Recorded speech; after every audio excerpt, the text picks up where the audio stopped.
Dis, mamie, je peux jouer avec ? Tu peux, mais il faut faire très attention. Pourquoi ? Parce qu'il est vieux, comme moi, et qu'il est très fragile aussi. Je te promets. Tu as joué avec, toi, quand tu étais petite ? Non, je l'ai eu plus tard, et j'étais déjà grande à ce moment. Grande ? Plus grande que moi ? Oh oui, bien plus grande. Mais c'est un jouet pour les garçons. Tu n'avais pas une princesse pour aller avec ? Il n'y avait pas besoin de princesse, tu sais. Ah bon ? Mais pourtant, il en faut toujours une, sinon, à quoi ça sert ? La princesse, c'était moi. Sans comprendre, l'enfant s'en fut en riant, le jouet entre les mains. La grand-mère posa les yeux sur un petit arbuste tout tordu qui prenait la poussière sur le buffet du salon. Il ressemblait à un vieux chêne qu'un sortilège aurait rendu tout petit. Involontairement, elle laissa s'échapper une larme. Ni une larme de joie, ni une larme de chagrin ou de tristesse, mais une larme de temps que seuls les très vieux fantômes savent comment faire couler.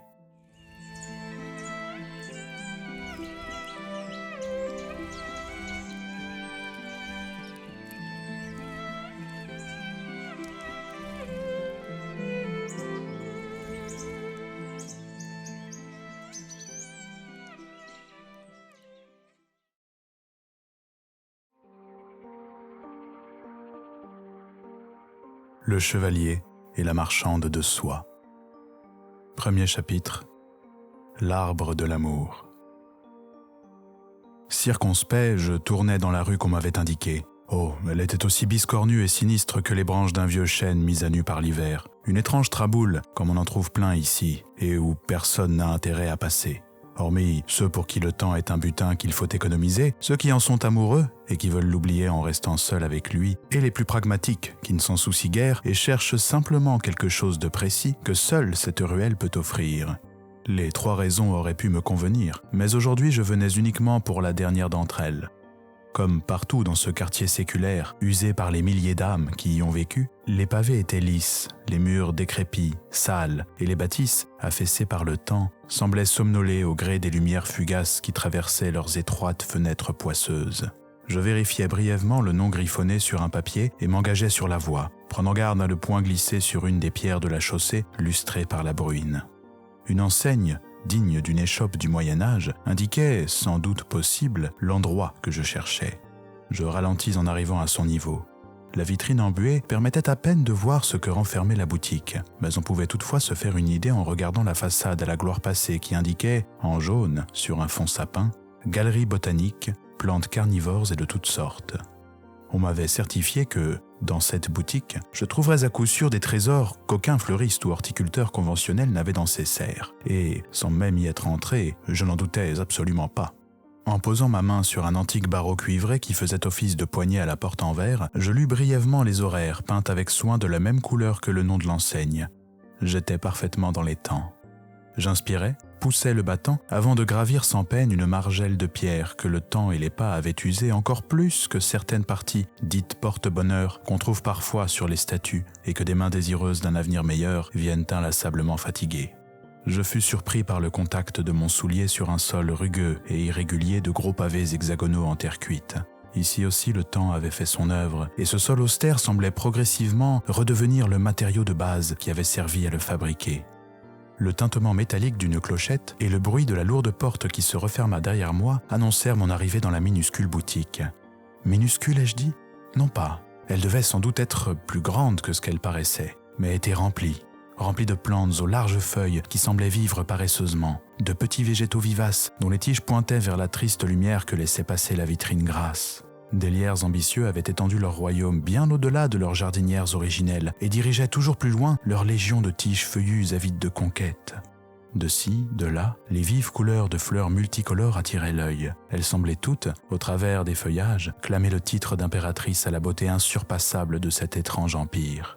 Tels les soldats de cette cité, de petits arbustes au tronc tantôt sveltes et lisses, tantôt rugueux et larges, semblaient monter une garde attentive devant les remparts panachés de feuilles nervurées, pointues, plates, trouées, irisées, fanées. Certains arbrisseaux chétifs posés à même le sol imploraient silencieusement qu'on les rende au plus vite à la terre d'où ils venaient, tandis que d'autres végétaux jaillissaient des pots avec une vitalité incroyable. Sans m'en apercevoir, j'imaginais, dans cette boutique à l'odeur d'humus et à l'humidité étrangement agréable, que je me trouvais dans quelque jungle à la senteur envoûtante, bercé par les cris fantasmés d'animaux que je n'avais jamais entendus. Mon regard allait d'un spécimen à l'autre, errait, étourdi par tant de créatures qui ne demandaient qu'à ce que je fasse leur connaissance. Toutes semblaient vouloir me parler, me livrer les secrets de leurs pétales, de leurs racines. Une simple porte me séparait d'un monde soudainement lointain et étranger. Mais une voix qui me parvint, comme le son du réel venant abréger un doux rêve, me ramena à la raison première et pratique de ma venue ici. « C'est pourquoi ?» La voix venait d'un petit couloir à l'allure de sentier forestier que je n'avais pas remarqué, trop occupé que j'étais à admirer la végétation autour de moi. Je m'avançai vers la voix, me sentant comme observé par des milliers d'yeux attentifs de toutes les couleurs. Le court corridor donnait sur une pièce exiguë, vaguement éclairée par des lampes. Assis sur un antique trépied, un vieil homme à l'allure passée de mode lisait un ouvrage ancien en fumant la pipe. « Eh bien, monsieur ?» Il me scrutait d'un étrange regard, circonspect, méfiant, je n'aurais su dire. De toute façon, ses yeux étaient complètement éclipsés par deux formidables sourcils gris et pointus. Il avait rabattu une partie de ses cheveux sur son crâne chauve et luisant. Je devais, quelques instants plus tard, remarquer que le reste était attaché pour former une très courte queue de cheval. « Je cherche une plante. » Sa moue de dédain laissa échapper un ricanement moqueur. « Ah bon, c'est vaste ça. Allez donc chez un poissonnier et dites-lui que vous cherchez du poisson. » Je ris nerveusement. Certes, il y a du choix, mais je suis novice et j'aurais aimé qu'on me conseille. Je n'achevai pas ma phrase, espérant que l'homme rebondisse dessus en me posant certaines questions qui nous auraient, à tous les deux, fait comprendre plus précisément ce que je cherchais moi-même sans le savoir. Voyant qu'il n'en faisait rien, je repris. « C'est pour faire un cadeau. » Il posa son livre et tira sur sa pipe. « Un cadeau Pour une femme ?»« C'est cela même. »« Cette femme, vous voulez la séduire ? Je ne vends pas ces saletés de roses, je vous préviens. »« Non, il ne s'agit pas de ça. Vous voulez la reconquérir, peut-être ?»« Non plus. En fait, c'est pour ma fiancée. Je voudrais simplement lui offrir quelque chose de beau, de vivant, quelque chose qui grandirait. Une chose qui pourrait, en un sens, représenter l'amour que nous nous portons l'un à l'autre. » Ah, il s'agit de ça. Il saisit une canne que je n'avais pas vue et s'appuya dessus de toutes ses forces pour se lever. « Venez, voyons un peu ce que j'ai à vous proposer. » Un peu gêné, je m'écartais du couloir pour le laisser passer. Malgré le fait qu'il soit boiteux, il marchait avec une étrange vigueur et une forme d'élégance vivace, comme un oiseau, gauche lorsqu'il est au sol, mais gracieux lorsqu'il se meut dans les cieux, son élément. Et, assurément, l'élément de cet étrange individu, c'était sa boutique. Il s'arrêta devant un pot dans lequel patientait un arbre de quelques dizaines de centimètres. Un pommier, l'arbre de l'amour, à qui l'homme doit sa mortalité. Celui-là est encore jeune, mais en temps voulu, vous pourrez le planter dans votre jardin et puis il vous donnera des fruits, plus tard bien sûr. Qu'en pensez-vous ? Un pommier ? Eh bien, je n'eus pas le temps de poursuivre qu'il me coupa. Attention, jeune homme, ce n'est pas un pommier ordinaire, il vient d'Amérique centrale, et les pommes qu'il vous donnera auront un goût complètement différent de celles qu'on trouve ici. Mais il faudra attendre un peu avant de le mettre dehors, il n'aime pas trop le froid. Laissez-le grandir, et comptez tout de même 3 ou 4 hivers avant les premières récoltes. Il ne m'avait pas convaincu, et je lui fis savoir. Un pommier, certes, l'image était belle, mais l'arbre manquait de beauté, de raffinement, d'élégance et d'originalité, quand bien même il venait de l'autre bout du monde. En plus, nous n'avions pas de jardin où le planter. Presque en me bousculant, le tenancier se précipita vers un gros vase qui contenait un autre petit arbre, au tronc à peine plus large qu'un bâton, et couronné de petites branches qui partaient de la cime dans tous les sens, comme les lumières d'un feu d'artifice. Celui-là, c'est un phellodendron. Là, il est petit, mais une fois grand, il peut atteindre plus de 10 mètres, et il a fière allure une fois à maturité. Je vous rassure, ce ne sera pas le cas avant plusieurs années. Pourquoi me montrer cet arbre précisément ? Eh bien, parce que c'est l'arbre de l'amour, mon cher. Du moins, c'est ainsi qu'il est surnommé. L'arbre de l'amour ? Voilà qui m'intéresse déjà plus. Et à quoi doit-il cette charmante appellation ? C'est le nom de la rivière au bord de laquelle il poussait jadis, un cours d'eau des confins de la Chine, si ma mémoire est bonne. Bien que le nom de cet arbre m'ait, de prime abord, donné bon espoir, l'origine de son nom, amusante certes, ne m'avait pas convaincu. Je m'attendais à quelques légendes racontant que des amants s'étaient réfugiés dans ces branches pour fuir les misérables qui s'opposaient à leur idylle, et que ces branches, qui avaient ployé sous le poids des amoureux, avaient conservé la forme de leur corps. Je croyais qu'il allait me dire qu'un couple s'était caché dans le tronc creusé et y était mort dans un ultime baiser, et que, depuis, on se servait de cette écorce pour concocter des potions magiques. J'imaginais qu'un roi filou avait utilisé une telle recette pour préparer un filtre d'amour et se faire aimer d'une belle paysanne indifférente. Au lieu de ça, on me parlait d'une rivière. Je n'étais décidément pas conquis par l'histoire et le fis savoir au marchand. Après avoir bougonné, l'homme balaya la pièce du regard, comme s'il avait entendu un bruit suspect, synonyme de danger. Il fixa ses prunelles vers la vitrine, fit quelques pas vers elle et m'indiqua, du bout de sa canne, un ravissant petit arbuste planté dans une jardinière. On aurait dit une sorte d'arbre ancien et vénérable situé au cœur d'une vieille forêt moussue, à l'exception qu'il était tel un modèle réduit. Voyez plutôt ceci alors. C'est un bonsaï, un arbre miniature qui peut vivre longtemps, si on prend la peine de l'entretenir comme il se doit, avec patience et affection. Dans diverses contrées d'Asie, leur culture est un art et on dit que certains sont vieux de plusieurs centaines d'années. J'eus à peine le temps d'entrouvrir les lèvres pour formuler une réponse qu'il m'interrompit à nouveau. « Tenez, c'est un peu comme l'amour cet arbre quand on y réfléchit bien. Du soin, de la patience, de l'attention et de l'affection. Peut-être verra-t-il passer votre existence, la vie de celle que vous aimez, celle de vos enfants aussi, et même celle de leurs descendants, et ainsi de suite, pendant des siècles. Qui sait à quoi ressemblera le monde alors, et dans quel état il sera? Mais qu'importe, les vôtres pourront toujours trouver un abri et du réconfort sous ce petit arbre de l'amour que vous et votre aimé aurez soigné. » J'étais étonné de deviner dans le ton assez rude du marchand une si étrange et délicate poésie. « Oui, cela me plaît beaucoup. »« Formidable. En revanche, je préfère vous prévenir, la culture du bonsaï est exigeante. Il faut de la rigueur. » Soyez sans crainte, je suis prêt à relever le défi. De plus, je suis sûr d'être bien épaulé. Je l'espère pour vous. Bien, ce modèle est beau, mais j'en ai plusieurs autres que vous aimerez peut-être. Attendez, je vais vous les montrer. Ainsi, vous pourrez choisir celui que vous préférez. J'acquiesçai, et le marchand me fit voir plusieurs autres spécimens, me détaillant à chaque fois leurs caractéristiques. Après avoir hésité, je finis par choisir le premier qu'il m'avait montré. En plus d'avoir un je ne sais quoi de plus qui m'attirait, le pot rectangulaire était aussi bien plus beau que celui des autres, et, je n'en doutais pas, s'intégrerait fort bien dans notre salon.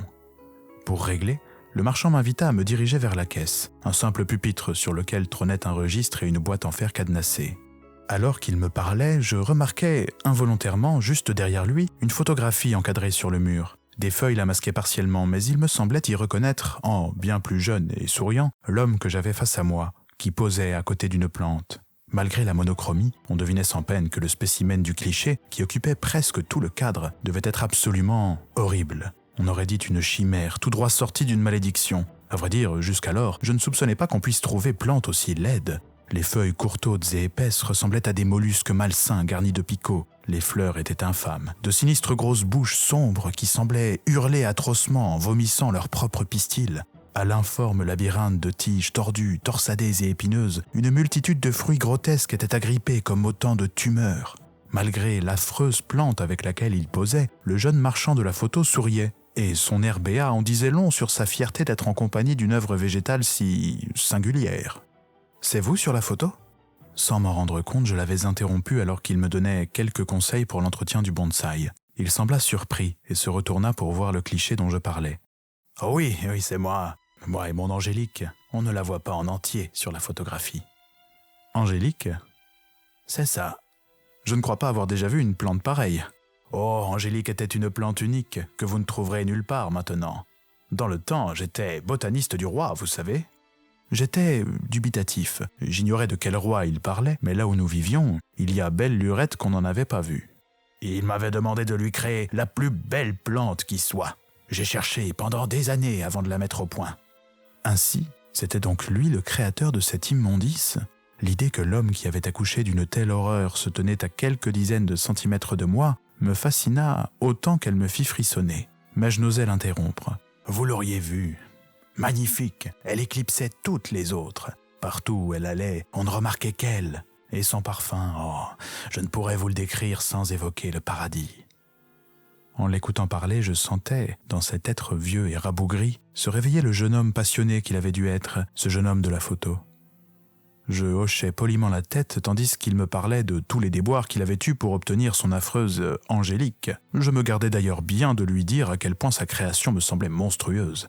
Le roi pour lequel il avait supposément œuvré l'avait chassé, chose qui ne me surprit pas. Mais envers et contre tout, le botaniste avait conservé sa plante sans cesser de s'en occuper. Au fil de son récit, je sentis son ton changer et devinai que la fin de l'histoire ne serait sans doute pas gaie. Effectivement, dans des circonstances obscures, son ancienne demeure avait pris feu et les flammes avaient dévoré toute sa collection, y compris cette plante dont il était si fier. Elle n'avait pas terminé de grandir. Avec un peu de temps, j'aurais pu.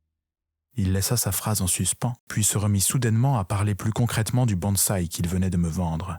Tout en lui répondant, j'observais un peu plus attentivement la photo et remarquai un petit sachet en papier fixé en bas du cadre. « Excusez-moi, qu'y a-t-il dans ce paquet ?»« Hein ? Eh bien, des graines. Des graines de... » Prononcer le nom de cette plante infâme me donnait presque un mauvais goût dans la bouche. « Des graines... d'Angélique ? Oui. À ma mort, je serai enterré avec elle. Je la retrouverai, et nous ne ferons plus qu'un, et tous verront à quel point elle est belle, car elle repoussera, soyez-en certains. » Je n'osais le contredire, mais il avait sans doute compris à ma mine que je le prenais pour un fou. « Vous verrez quand l'heure sera venue, et je vous souhaite de tout cœur qu'une si formidable plante croise un jour votre route, monsieur. » Soudainement, toutes les magnifiques espèces qui m'avaient fasciné à mon arrivée me parurent sinistres, laides et hostiles. J'avais l'impression que ce monde verdoyant me tendait une embuscade, comme si chaque feuille s'était changée en poignard prête à me transpercer. Mal à l'aise, je réorientais la conversation sur les détails pratiques concernant mon bonsaï. Il me serait livré dès demain. Qu'il me tardait de l'offrir.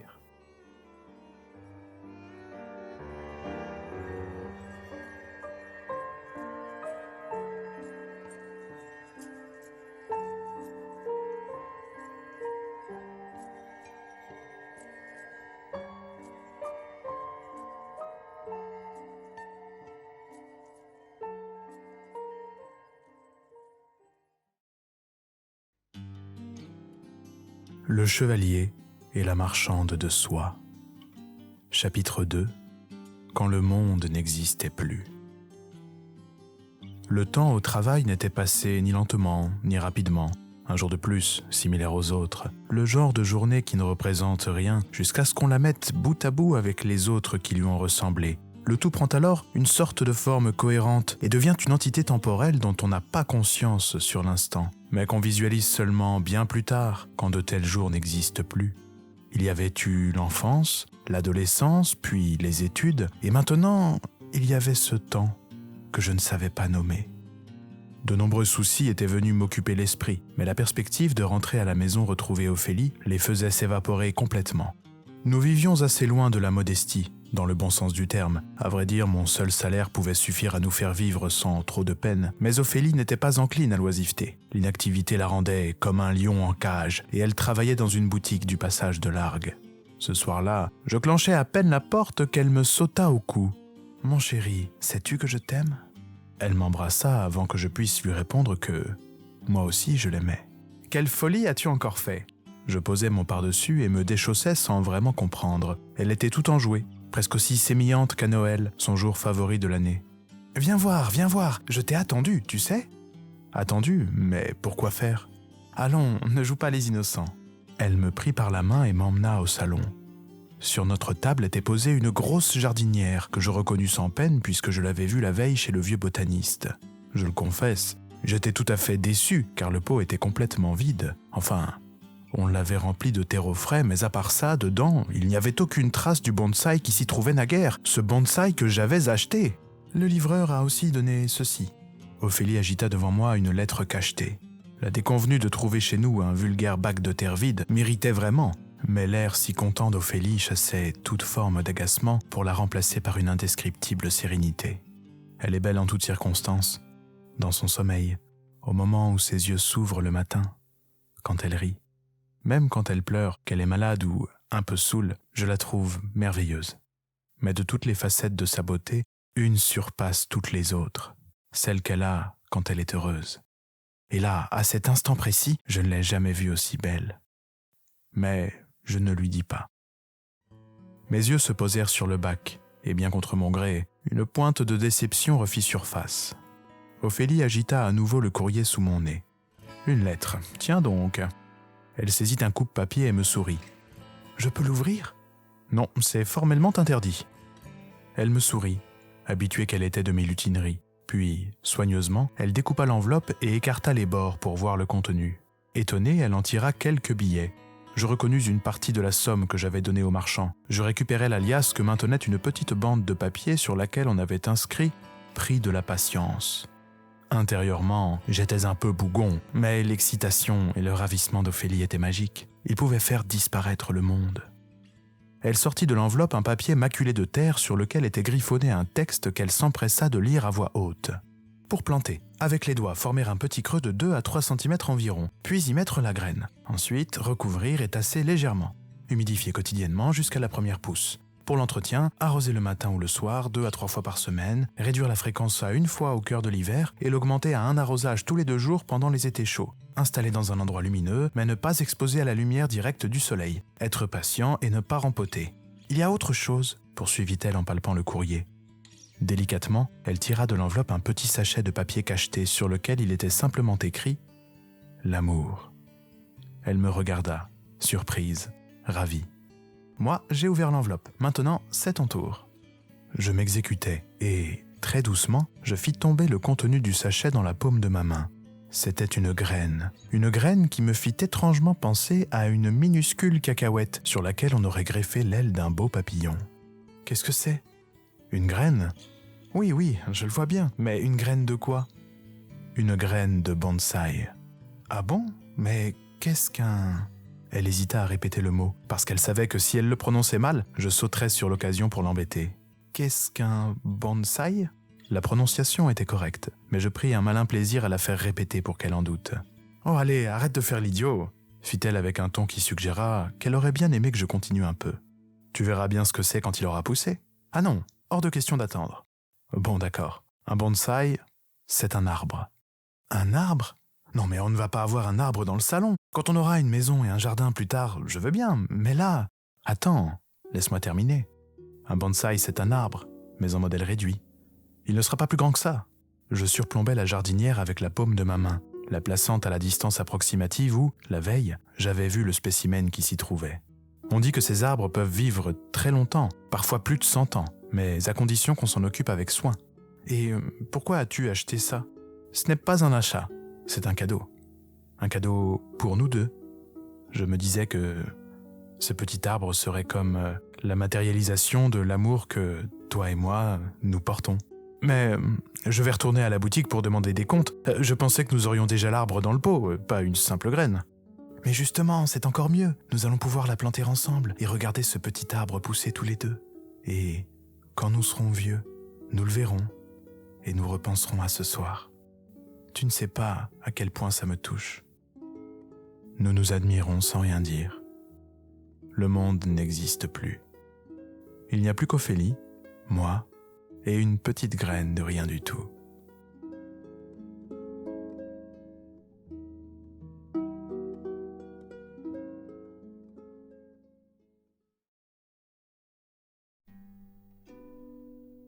Chaque soir, lorsque nous rentrions, chaque matin dès le réveil, Ophélie et moi regardions fiévreusement le terreau. Comme l'indiquait la consigne, nous nous étions gardés de l'exposer à la lumière directe du soleil. Le pot était installé au-dessus du piano d'Ophélie et, parfois, elle en jouait, disant que la musique ferait pousser notre arbuste plus vite. J'ignore si la chose fonctionnait, mais chaque note qui naissait sous ses doigts me faisait me sentir un peu plus amoureux d'elle. Au début, nous étions déçus, car rien ne poussait. 1 mois passa ainsi. Mais un matin, je m'en souviens, c'était un dimanche, j'entendis Ophélie s'exclamer « Viens voir, viens voir !» Croyant à quelque chose de grave, j'avais bondi du lit et m'étais rué au salon. Elle était devant le piano, battant des mains dans sa robe de chambre satinée. « Regarde !» Je me penchai vers le pot, sans y remarquer quoi que ce soit de particulier. Devinant que je n'y voyais rien, elle se précipita vers les rideaux et les tira en grand, pour que la lumière du jour puisse venir illuminer la pièce. Mon cœur se mit à battre. Effectivement, là, au milieu du pot, juste à l'endroit où nous avions planté la graine il y a de cela près d'1 mois, un tout petit brin vert recourbé avait émergé. Ce n'était rien qu'une mince tige toute frêle, un insignifiant navire d'émeraude au milieu d'une grande mer brune. Mais sa fragilité la rendait magnifique. On devinait à la minuscule courbe qu'elle dessinait que cette pauvre étincelle de verdure finirait par se redresser. Nous l'imaginions déjà raide et coiffée d'un bourgeon d'où jaillirait de petites feuilles. Ophélie semblait hypnotisée. Je ne pouvais m'empêcher de penser que, plus tard, dans des années, lorsque nous serions vieux et ridés comme des troncs, nous nous retrouverions toujours près de cet arbre, que nous le regarderions, comme nous le faisons maintenant, et que nos yeux se croiseraient avec le même amour. Le même ? Non, pas tout à fait. Un amour plus robuste, plus fort, car il aurait survécu aux tempêtes que la vie nous réservait, car la vie a pour chacun un lot de gros temps. Nous restâmes toute la matinée à scruter, à guetter vainement le moindre signe, le moindre mouvement qui pourrait indiquer la croissance de notre plante. Mais le temps de la nature n'a pas l'échelle de celui des hommes. Et après que nos regards se soient à nouveau rencontrés, nous passâmes le reste de la journée à nous adonner à des activités bien plus humaines et bien plus agréables. Le dimanche qui suivit, avec Ophélie, nous résolûmes d'accomplir un projet qui nous tenait à cœur depuis longtemps. Oh, rien de grandiose, rien de noble ou de charitable, un simple voyage, tous les deux. Il y avait, pas trop loin de la ville, un petit village ancien et charmant, dont la construction, disait-on, remontait à l'an 1000. Ophélie m'avait beaucoup parlé de ce bourg qu'elle connaissait de longue date, puisqu'elle avait grandi non loin, et il était de coutume pour elle d'aller y passer quelques jours en été lorsqu'elle était enfant. Nous n'y allâmes pas au beau jour comme elle le faisait autrefois, mais en automne. Ophélie se fit une joie de me montrer les charmantes ruelles médiévales qui devaient assurément être encore plus belles à la saison estivale. Elle me montra aussi, sur la petite place centrale, un très vieil arbre dont les branches étaient si énormes que certaines étaient soutenues par des étais, tandis que d'autres allaient s'écraser sur les vieux pavés du sol. Elle s'amusait beaucoup de mes petites frasques au gré de notre visite, et la voir irradier de joie était pour moi la plus merveilleuse des choses que je puisse accomplir dans ma vie. Alors que nous déjeunions dans l'estaminet de la ville, et que je venais de faire la grimace en goûtant mon plat, car on y avait glissé de la coriandre, herbe dont j'ai horreur, Ophélie me taquina. « Alors, c'est bon ? » ?»« Oh non !» Je la regardais en souriant. Je voyais mon reflet dans ses yeux. Il était complètement différent de celui du miroir. Dans les yeux d'Ophélie, je le sentais. J'étais beau, brillant, fort, drôle. Dans les yeux d'Ophélie, j'étais quelqu'un que je n'étais pas pour le reste du monde. « C'est immonde même, repris-je. Mais je ne saurais t'expliquer pourquoi. Je trouve tout de même ça délicieux. Et je crois ne jamais avoir rien mangé de meilleur. » Elle eut l'air surpris et se mit à rire. « Alors toi, parfois je me demande si tu n'es pas un peu fou. » J'ai toujours cru que le bonheur était une sorte de ligne de fin pointillée dans laquelle chaque point est un instant fugace, où rien n'existe à part soi et les êtres aimés. Ce jour m'a fait changer d'avis. Désormais, je me représentais plus le bonheur comme une ligne discontinue, à l'image d'une sorte de signal télégraphique, car je me suis aperçu que, si certains moments ne durent qu'une seconde à peine, d'autres peuvent s'étaler sur des heures, des jours, des semaines, voire encore plus. Nous rentrâmes de notre voyage éreintés, à tel point que regarder la croissance de notre plante nous était complètement sorti de l'esprit. Ce n'est que le lendemain que nous nous aperçûmes que la tige s'était parfaitement redressée. Un soir, à mon retour d'une énième journée que je pensais ordinaire, je fus très touché par une surprise d'Ophélie. Assis sur le piano, le bras posé sur le rebord de la jardinière, il y avait un petit chevalier articulé. Lors de notre voyage dans la vieille cité, Ophélie avait prétexté quelque chose pour entrer dans une boutique, mais en était ressortie les mains vides. Enfin, je le croyais, mais elle avait, en réalité, fait l'achat de ce petit pantin qu'elle avait dissimulé dans son sac pour le soustraire à ma vue, jusqu'à ce soir où elle venait de me l'offrir. D'un commun accord, nous décidâmes de laisser le chevalier là où elle l'avait posé. Il serait en quelque sorte le gardien de notre petit arbuste. D'ailleurs, ce dernier continuait de croître. La couleur de la tige commençait à changer. Elle passait d'un vert assez vif à une teinte plus foncée. Paisiblement, l'herbe se faisait bois et, jour après jour, nous pouvions la voir grandir, ce qui nous ravissait. À chaque fois, la conclusion de nos observations était la même. Nous convenions que notre plante poussait bien, puis nos regards se croisaient et nous partions nous aimer. Nous n'avons aucune photo de nous à la maison. Moi, ça ne m'intéresse pas, je n'ignore pas à quoi je ressemble, et je sais que je conserverai à jamais dans ma mémoire chaque détail d'Ophélie. Mais elle a insisté, et via une amie de sa patronne, elle a obtenu le contact d'un photographe qui a accepté de nous tirer le portrait. Il a fallu attendre un peu, mais le cliché développé est enfin arrivé. Nous l'avons fait encadrer et accrocher au-dessus du piano. Je ne regrette pas de m'être prêté au jeu. Qu'elle est belle dessus. Je ne saurais dire. Quand je regarde cette photo, je vois tout. Je ne vois pas qu'une femme. Je vois un être si formidable. Je vois la fragile raison de mon existence. Celle qui donne à ma vie un but clair et simple. Donner du bonheur, lui donner du bonheur. Quand je regarde cette photo, rien que dans son regard, je peux deviner ce à quoi elle pensait quand le cliché a été pris. À la vue de son air sérieux, je peux savoir sans peine quelle expression avait son beau visage juste avant et juste après que le photographe ne l'immortalise. Je suis amoureux. Amoureux d'elle et de tout ce que je sais sur elle. J'aime ses goûts, j'aime ses envies, son histoire et ses rêves. Je devine, sans qu'elle me le dise, la moindre de ses pensées. D'un frémissement dans sa voix, d'une simple intonation. Je peux comprendre si elle va bien, si elle va mal, si sa journée a été calme, si elle a été rude, si elle est sereine ou si quelque chose la tracasse. J'ai cartographié son âme pour mieux comprendre comment la combler. J'ignore comment le formuler. J'ai l'impression, parfois, que je suis privé de mes sens et que je ne peux ressentir qu'à travers elle. Mais cela n'est pas mauvais. Au contraire, par son prisme, toutes les émotions sont comme canalisées et décuplées. Peut-être qu'elle aussi ressent pareille chose à mon égard. Elle est heureuse. Je ne le sais pas parce qu'elle me le dit, mais parce qu'elle me le montre. Et moi, ce n'est que lorsqu'elle est comblée que j'existe réellement.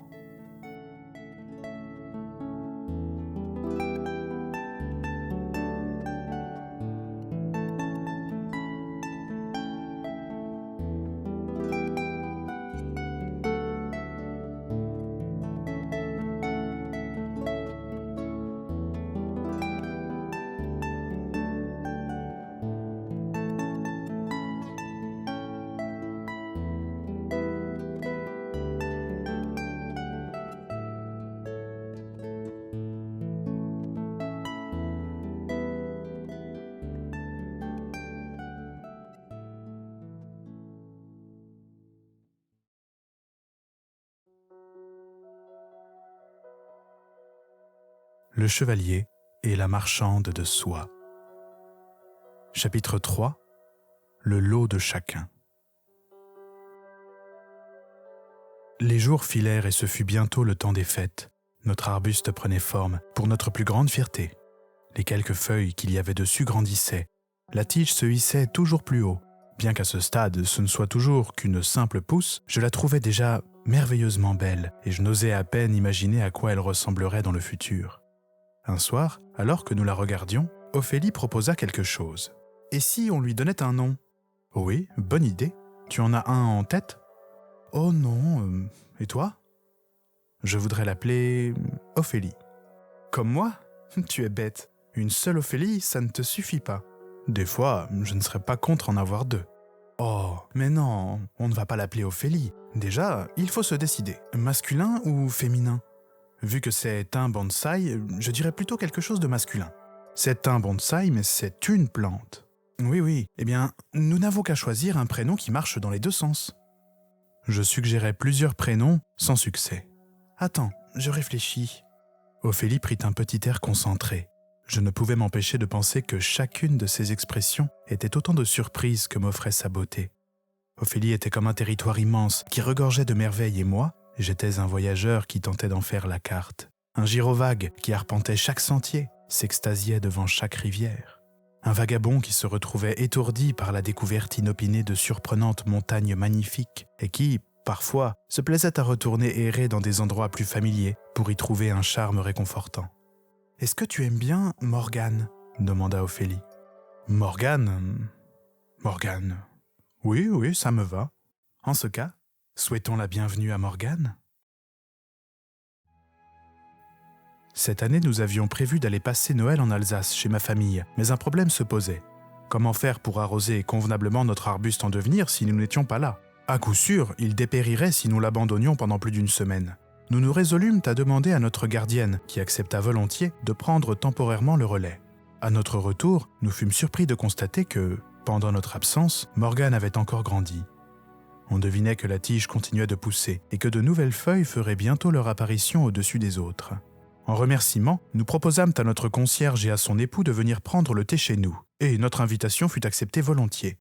« Dites-moi, quelle plante est-ce dans ce fameux pot, car je l'ai arrosé sans savoir ?»« C'est un bonsaï, » répondit Ophélie avec une pointe de fierté. « Un bonsaï ?» répéta avec surprise le mari de la gardienne. « Vous vous y connaissez ?» demandai-je. « Oh, dans ma jeunesse, j'ai eu la chance de voyager un peu. J'en ai vu, il me semble. C'était au Japon, je crois. Enfin, il s'agit bien là d'arbres miniatures, n'est-ce pas ?»« Si fait. Celui-là est encore tout jeune, à peine quelques mois, mais plus tard, dans des années, il aura fière allure, je vous le dis. »« Je ne saurais en douter. Vous permettez que j'aille jeter un œil ? » ?»« Mais faites donc !» Le mari se leva et alla observer le pot. « Oh, il ne risque pas qu'on vienne lui chercher des noises. Je vois qu'il est bien gardé. » commenta-t-il en remarquant le petit chevalier assis sur le rebord du piano. Je regardais Ophélie avec tendresse, me souvenant du moment si simple et si beau que nous avions passé dans la cité d'où venait ce pantin. « C'est curieux, » poursuivit le mari en scrutant la pousse. « Je ne me souvenais pas que cela avait pareille allure. Il a été planté il y a quelques mois, vous dites ?»« Tout à fait. » Bizarre. Il me semble en avoir déjà vu de cet âge à l'époque, mais il ne ressemblait pas à ça. Enfin, ce sont des souvenirs qui remontent. Je crois que j'étais encore plus jeune que vous du temps où j'étais là-bas. Mais attendez, il me semble que j'ai encore quelque part un livre, un bouquin qui traite justement de la méthode à suivre pour avoir de magnifiques bonsaïs. Ça vous intéresserait ? J'allais répondre, mais Ophélie me devança. C'est gentil, mais ne vous en faites pas. Nous suivons déjà à la lettre les instructions, et jusqu'à présent, cela nous a réussi. Je n'ai pas osé faire de remarques à Ophélie, mais j'étais un peu désappointé. Personnellement, j'aurais bien aimé en savoir plus. Je ne voulais pas que notre arbuste soit comme les autres, je voulais qu'il soit exceptionnel, comme elle, comme nous. Bien, mais ce n'est que le début. Vous pouvez me croire, avoir un beau bonsaï à maturité est une chose ardue. Enfin, prévenez-moi si vous changez d'avis. Et au fait, où l'avez-vous eu ? Chez le vieil horticulteur du quartier Saint-Jean. Vous avez lu le journal d'hier matin ? La gardienne se signa en levant les yeux au ciel. Non, il est arrivé quelque chose de particulier. Ce monsieur est mort. On l'a retrouvé avant-hier dans sa boutique. On ignore exactement quand il est parti, compléta la gardienne. Mais paraît-il que ces plantes avaient commencé à le recouvrir. Oh, mais c'est horrible, s'exclama Ophélie en reposant la tasse de thé qu'elle venait d'attraper. Pauvre bougre, fis-je. Lorsque je suis allé chercher Morgane, il n'avait déjà pas l'air au mieux de sa forme. Morgane ? Mais qui est-ce ? demanda la gardienne. C'est notre plante, expliqua Ophélie. Nous l'avons appelée comme ça, Morgane. Entendre ce nom entre ses lèvres me ravissait. Vous avez donné un nom à votre arbuste ? Quelle drôle d'idée ! C'est que, pour nous, ce n'est pas un simple bonsaï, monsieur. Le couple de gardiens se regarda, étonné. Visiblement, ils avaient du mal à comprendre.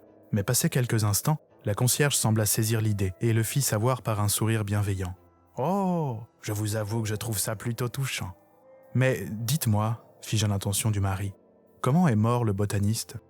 On l'ignore, il était vieux, peut-être qu'une chute ou un malaise lui aura été fatal. On raconte que le magasin était dans un état lamentable, une véritable jungle qui fleurait bon la pourriture et l'humidité. Que vont devenir tous les spécimens qu'il avait dans sa boutique ? demanda Ophélie. Attendez.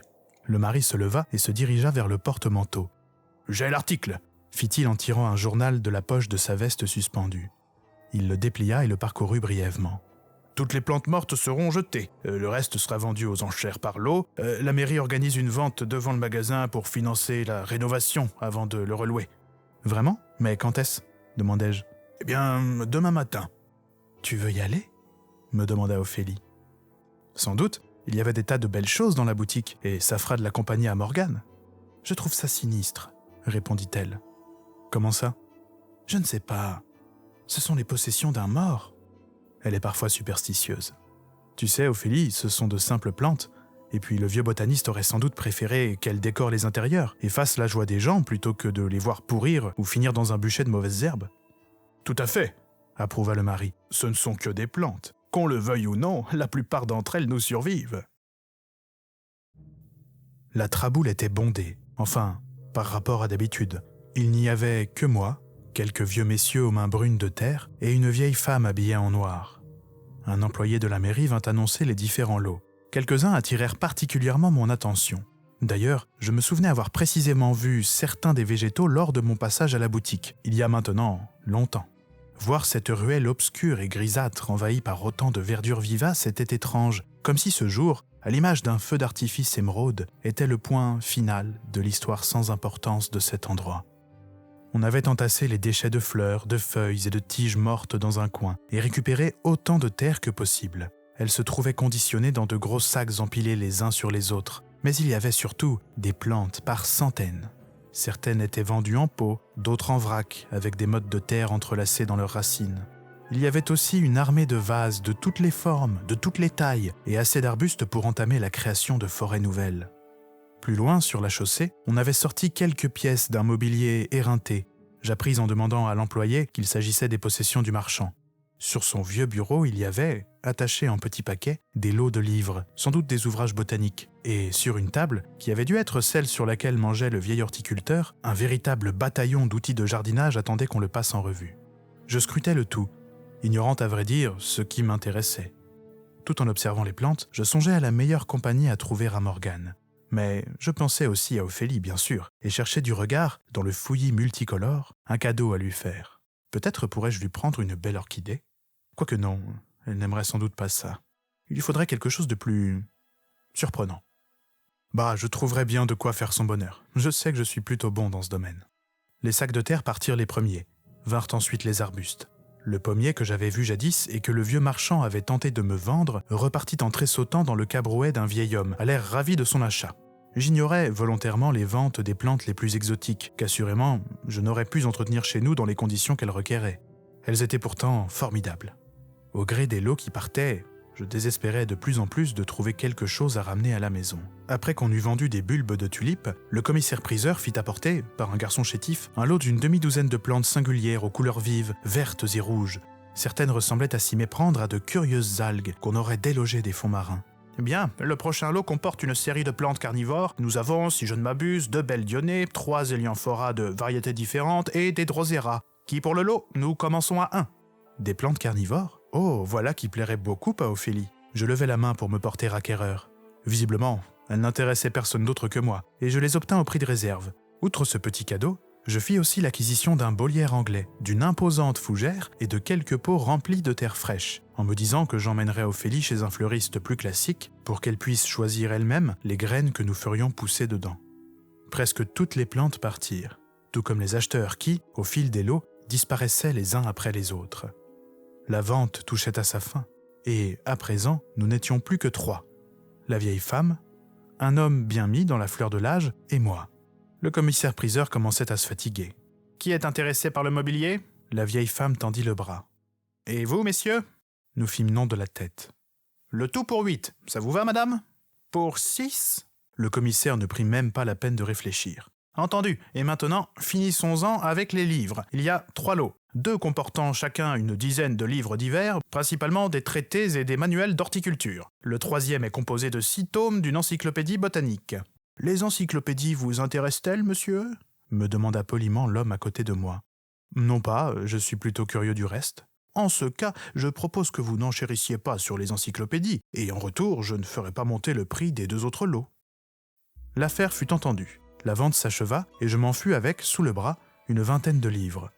Les plantes et les pots, comme je ne pouvais les prendre avec moi, seraient livrés le lendemain. Il me tardait de voir la réaction d'Ophélie en découvrant toute cette végétation nouvelle qui viendrait décorer notre intérieur. Je m'étais cependant promis de ne rien lui dire et, comme le jour où j'ai ramené le bonsaï, de la laisser les découvrir quand elles arriveraient. Pour me rendre à la vente, j'avais pris un congé et Ophélie n'était pas encore rentrée de son travail lorsque j'arrivais chez nous en début d'après-midi. Distraitement, pour tuer le temps, j'ouvris les lots de livres. Avec un étonnement ravi, je découvris qu'il y avait, parmi eux, un manuel concernant la culture du bonsaï et un autre centré sur les plantes carnivores. J'aurais bien aimé pouvoir savourer leur lecture, mais j'en étais visiblement incapable. Néanmoins, l'ennui profond de ces traités laconiques était compensé par des gravures figuratives tout à fait magnifiques. En défaisant la seconde pile d'ouvrages, j'eus toutefois une surprise moins agréable. En soulevant l'un des livres, je m'aperçus que celui qu'il y avait en dessous n'en était pas un, je venais de tomber nez à nez avec l'ignoble photographie du marchand qui souriait niaisement à côté de sa créature infernale dont l'histoire me revint subitement en mémoire. Au bas du cadre, je remarquais 2 agrafes et des lambeaux de papier craft. Ainsi, le vieil homme avait emporté son abominable plante avec lui. Tant mieux. Pour sûr, je n'irai pas sur sa tombe pour voir si cette horreur était en train d'y repousser. En attendant le retour d'Ophélie, je me mis à feuilleter les autres livres. Il y avait toutes sortes de textes pratiques, racontant austèrement les procédures à respecter pour effectuer des greffes, des rempotages ou des semis, d'autres qui traitaient des insectes et de leur influence sur les cultures. Mais il ne s'agissait là que de manuels horticoles formels et de traités pompeux qui me lassèrent vite. Aussi, je me rabattis sur le seul ouvrage du lot que je jugeais à ma portée, un petit livre dédié aux plus beaux jardins de l'histoire. Fort curieux du sujet, et aussi pour éprouver mes connaissances, car j'espérais connaître au moins l'un de ces jardins, je décidai de l'ouvrir. Je fus absorbé par ma lecture. L'auteur parlait, avec un style élégant qui tranchait avec la concision des autres livres, des jardins suspendus de Babylone et de leurs plantes antiques sur lesquelles on ne pouvait que fantasmer, de ceux de Versailles et de la maestria avec laquelle le nôtre avait su dompter la nature, des serres du château de Schönbrunn à Vienne, véritable inventaire vivant de milliers de plantes, mais aussi de mystérieux jardins asiatiques où des jardiniers fous avaient tenté de recréer une harmonie des plantes encore plus parfaite que celle que proposait déjà la nature. Parmi les histoires de ce livre, une m'intrigua particulièrement. Elle ne tenait que peu de place dans l'ouvrage, quelques pages à peine, et était présentée comme une fable, un conte, celui d'un roi et de sa fleur.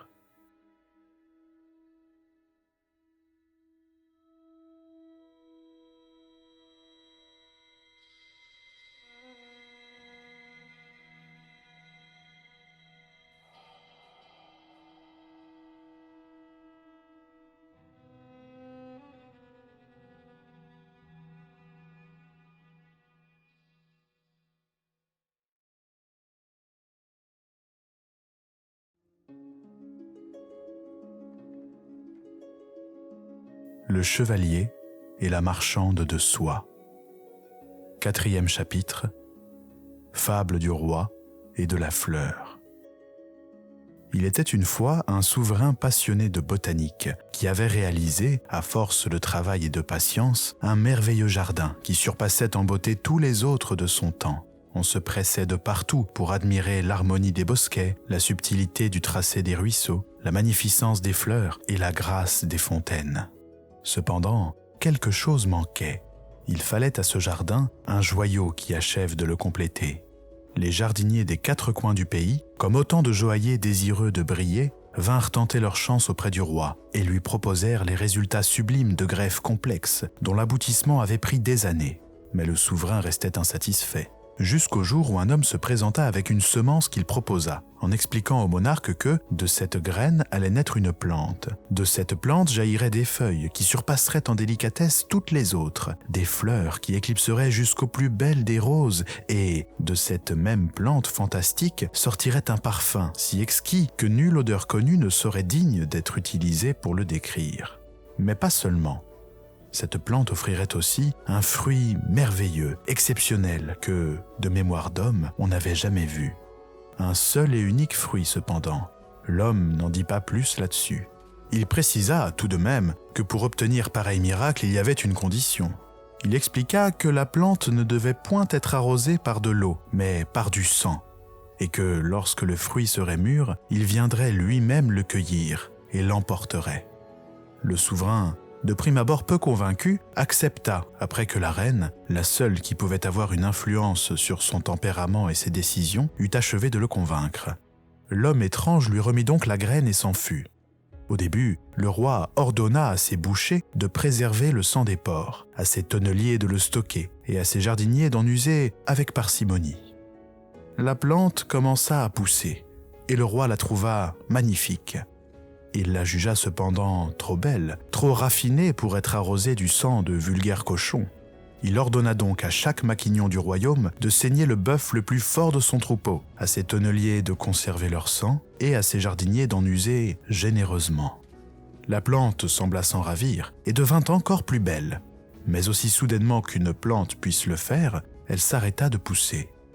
D'abord, le roi ne comprit pas. Puis il supposa que le sang des bœufs impétueux était, peut-être, trop indélicat pour que sa fabuleuse plante puisse être satisfaite.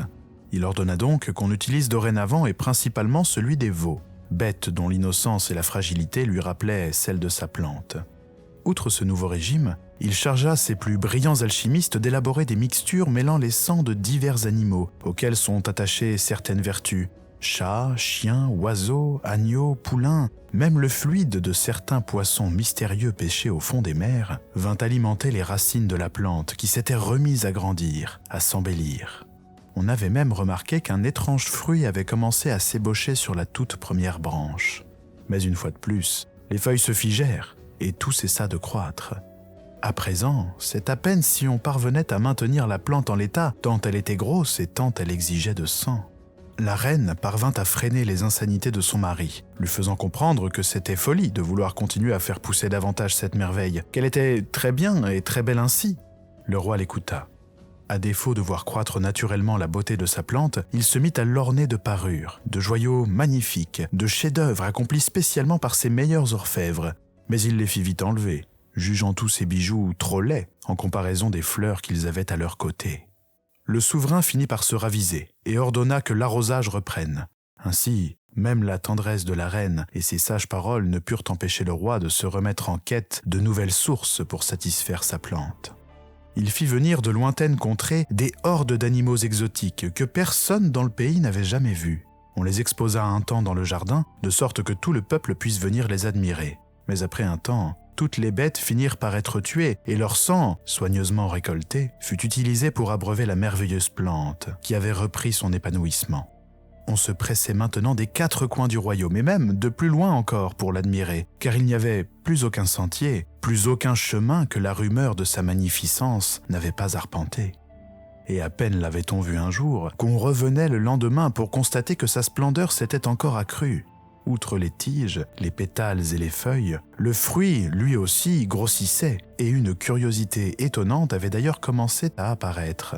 Certains, et le souverain était de ceux-là, voyaient les traits d'un visage à la perfection irréelle s'y dessiner. Mais une fois de plus, tout sembla s'arrêter. Le roi fit revenir de nouvelles bêtes, de contrées plus lointaines encore, mais la plante refusait maintenant de grandir. C'est alors qu'un fou, que les gardes du jardin connaissaient et avaient déjà, et à plusieurs reprises dû écarter, puisqu'il s'était approché trop près de la plante, vint une nuit pour l'admirer secrètement, convaincu que la lumière de la lune la sublimait encore plus que celle du soleil. Cet homme à l'esprit égaré fut surpris par les soldats, qui n'eurent d'autre choix que de le tuer, au pied même de la plante, en le perçant de part en part du bout de leur lance, car l'homme semblait totalement dépourvu de raison et menaçait de tout brûler si on ne le laissait pas en paix seul avec elle. Ce drame attrista tout le monde, mais on fut horrifié en remarquant que la plante avait repris son exceptionnelle croissance, engorgeant ses racines du sang du malheureux qui était mort à ses pieds. Même son fruit avait grossi significativement, mais personne n'osait plus le regarder, à part le roi. Le visage qu'il pensait avoir aperçu dedans s'était fait plus net. Il pouvait maintenant y voir clairement les traits d'une femme qui semblait dormir paisiblement. Enfin, c'est ce qu'il croyait, car elle était si belle que le monarque doutait qu'un tel être puisse appartenir à l'humanité. Il ordonna alors, pour protéger sa merveille, de construire un vaste rempart autour de son jardin et y interdit l'accès à quiconque, même à sa propre famille et ses plus proches compagnons. Il promulgua aussi une terrible loi qui ordonna à tous les bourreaux de récolter le sang des condamnés à mort, à ses tonneliers de le conserver et à ses jardiniers d'irriguer sans cesse. On obéit. Et la plante en fut ravie. Bien que nul ne puisse plus la voir désormais, le bruit courait qu'elle était devenue étourdissante de beauté. Et si les hauts murs de pierre la dérobaient à la vue, il ne pouvait empêcher son parfum suave de se répandre alentour et de charmer les nez à des dizaines de lieues à la ronde. Mais vint un moment où le sang des criminels manqua et où la plante s'arrêta une nouvelle fois de pousser. Le roi décida de durcir la loi. Plus de condamnés signifiait plus de sang pour nourrir sa plante, mais rien n'y faisait, elle ne croissait plus. Le souverain fit donc sortir les oriflammes de bataille de leur coffre et déclara des guerres injustes qu'il remporta. À chaque bataille succédait une moisson rouge qui remplissait les fûts à destination du jardin. Le monarque fit exécuter d'autres rois, des empereurs même, et offrit leur sang à sa plante. Elle se remit à pousser, et son fruit grandit avec. Au visage qu'il y avait à l'intérieur avait succédé une gorge délicate, puis des épaules, une poitrine, un ventre, des bras. Tout était si harmonieux que les rares artistes que le roi autorisait à pénétrer dans son sanctuaire pour immortaliser le fruit merveilleux qui s'y trouvait devenaient fous devant l'impossibilité de la tâche. Ils ressortaient du jardin en s'arrachant les cheveux et en maudissant leur incapacité à représenter une telle perfection. Mais à nouveau, arriva le moment fatidique où la pousse devait cesser une fois de plus. Abattu, le roi ne savait plus que faire. Une nuit de malheur, il alla même jusqu'à s'ouvrir les veines, espérant que son propre sang permette à la plante d'atteindre sa maturité. Il fut sauvé par la reine qui l'aimait toujours malgré ses excès et ne mourut pas de sa blessure. Mais les tiges ne s'allongèrent pas d'un pouce. Cependant, à partir de ce moment, le roi s'installa chaque nuit sous sa plante. Il ordonnait qu'on ne le dérange sous aucun prétexte et que nul ne s'approche, et des gardes veillaient à ce que sa consigne soit scrupuleusement respectée. Mais certains parmi eux rapportaient que le roi se mettait, toutes les nuits, à converser avec sa plante, ou plutôt avec l'étrange fruit qui y poussait. Le capitaine de la garde racontait même que, parfois, à la faveur des lunes pleines, lorsque le roi parlait à son étrange compagne, une lumière irréelle, qui n'avait ni la teinte du feu, ni celle des lucioles ou des astres nocturnes, illuminait le jardin. La légende dit que c'est à partir de ce moment que le roi arriva aux confins absolus de sa folie. Pourtant, il se montrait aussi affable et sage que dans les premiers temps de son règne, les heures glorieuses et gaies. Un soir, il invita l'ensemble des siens à venir admirer sa plante sous les rayons lunaires. Tous crurent voir en ce geste le signe que la folie cessait. Mais le roi, de sa propre main, les massacra tous. Ses fils et leurs épouses, ses filles et leurs maris, les fils de ses frères et leurs femmes, les filles de ses sœurs et leurs époux. Il oxy tout le monde, jusqu'au dernier-né qui n'était même pas en âge de marcher. Seule sa femme, la reine, maintenue délibérément à l'écart de cette infâme conspiration, échappa au massacre, car le roi, en son cœur toujours épris d'elle, n'avait pu se résoudre à mettre un terme à sa vie. Le sang du massacre vint abreuver la plante, qui se remit à grandir. Le royaume fut envahi par le dégoût et l'horreur suite à l'acte blasphématoire du souverain, et les seigneurs jurèrent vengeance. Mais le monarque, désormais emmuré dans son propre jardin maudit, dont il avait fait sceller les portes, n'en avait cure. Jour après jour, il voyait le corps endormi dans le fruit se compléter derrière une épaisse membrane translucide. Au bout des bras, des mains avaient poussé, et au bout des jambes, des pieds apparaissaient enfin. Le roi n'attendait qu'une chose, il ne vivait pour rien si ce n'était voir le jour où, enfin, le fruit viendrait à se détacher et où il pourrait libérer la créature qui s'y trouvait. Et ce jour arriva. Le fruit ne tomba guère, mais une nuit, le corps entier qui s'y trouvait eut une secousse. Les yeux s'ouvrirent et, lentement, les paumes vinrent se poser sur la matière et y faire pression. Les fines lèvres s'entr'ouvrirent, mais aucun son perceptible n'en sortit. La joie du roi le fit tomber à genoux et lui coupa tout sens de la parole, mais il pouvait encore entendre, et ce qu'il entendit le rendit fou de rage. « Sire, je m'en viens moissonner. » L'homme qui, jadis, dans un temps si lointain qu'il semblait appartenir à une autre vie, avait apporté la petite graine au roi venait de réapparaître pour réclamer son dû. « Non, non, cela ne peut, vous ne pouvez pas me l'enlever !» s'exclama le roi, furieux. « Elle est ici par ma volonté, ma persévérance et mes sacrifices. » Un marché est un marché, sire, et même un souverain, si puissant soit-il, ne peut s'y soustraire. Le monarque observa le fruit, subjugué par la magnificence de la femme qui s'y trouvait. Même ses rêves les plus formidables passaient pour des cauchemars face au spectacle divin qui s'opérait devant lui. Il se releva. Malgré la folie qui avait rongé son âme depuis des années, il avait toujours, quelque part en lui, des bribes de l'être fort qu'il avait été autrefois. « Non, c'est injuste, et je refuse d'honorer ma part. » À peine eut-il prononcé ces mots que la femme merveilleuse qui occupait le fruit sembla prise de panique. Elle était comme apeurée, se retournant de tous les côtés pour guetter un danger. Ses mains ne se posaient plus délicatement contre la paroi, mais semblaient la frapper, et ses fins doigts tentaient vainement de la griffer.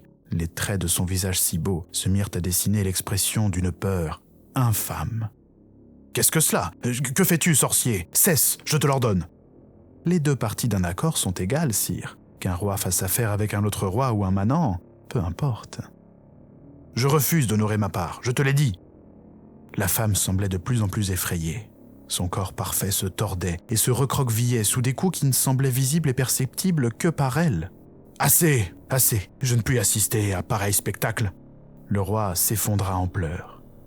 La vue de cette femme si fragile malmenée, cet être merveilleux qu'il avait vu grandir jour après jour et pour qui il avait tout sacrifié, voir cet inconnu qu'il aimait sans retenue, bien avant le jour même de sa naissance, souffrir de la sorte, était pour lui un insupportable supplice. « Je t'en prie, arrête, mets un terme à cette torture, dis-moi ton prix. » Tout se stoppa. Recroquevillée sur elle-même, la femme sembla se calmer. Mais dans son regard, le roi devinait qu'elle craignait à nouveau d'être tourmentée. « Mon prix, sire ? Pour acheter quoi ? Laisse-moi avec elle, de grâce, renonce à l'emporter. Je t'accorderai, en échange de cette faveur, ce que tu veux. » L'homme ne répondit pas. Il se contenta de sourire tandis que des pas approchaient. La reine venait d'arriver. En la voyant, le roi se souvint en un clin d'œil d'une partie de sa vie qu'il pensait avoir oubliée. Revint en sa mémoire le jour où il s'était connu, celui de la noce mémorable dans la grande salle du château quand il l'avait épousée. Il se remémora les jours de doute, quand les bras de la reine étaient pour lui le rempart à tous les maux du monde. Il se rappela de sa voix, de ses mots, qui étaient toujours comme un feu réconfortant auprès duquel il venait réchauffer son cœur. Survint aussi le souvenir du jour où il l'avait trahi, cette journée de funeste postérité où il était irréversiblement devenu un monstre. « Voilà mon prix, sire. Offrez-moi la vie de la reine. » Le roi recula, comme une bête acculée. La souveraine, elle, ne tenta pas de fuir. Au contraire, d'un pas décidé, elle se dirigea vers le fruit translucide, cette chose maudite qui l'avait précipitée dans l'abîme du malheur. Le roi remarqua une lame scintillante dans la main de sa femme et comprit immédiatement le funeste dessein qui l'animait. Il mit sa main au côté et s'empara de sa lame, de l'épée que la reine elle-même et tous ses chevaliers avaient baisée pour lui jurer allégeance et fidélité. Il prit cette arme sacrée et la passa au travers du corps de la souveraine, qui mourut sans même un cri. L'horreur du roi, devant l'abomination qu'il venait de commettre, se dissipa dès l'instant où il aperçut, dans son étrange cocon, la merveilleuse créature qui avait dorénavant son regard tendre posé sur lui. Envoûté par ses yeux si purs, le roi s'avança tout près du fruit. Il était perdu devant un tel labyrinthe de beauté dans lequel son regard ne savait où se poser. Il voyait tour à tour les mains se plaquer sur la paroi du fruit pour en sortir, le regard chercher le sien, la bouche s'entr'ouvrir pour formuler des mots qu'il n'entendait pas encore. « Le prix a été payé, sire. Ainsi, je vous laisse. » Le roi fit volte-face en entendant la voix du sorcier maléfique, mais ce dernier avait déjà disparu. Lorsqu'à nouveau il tourna son regard royal vers le fruit, il fut submergé par l'horreur. Là, juste à la place de l'être si beau qui s'y trouvait l'instant d'auparavant, il y avait une créature abominable de difformité. Les doigts si gracieux avaient disparu pour laisser la place à des griffes qui déchirèrent d'un coup la membrane du fruit.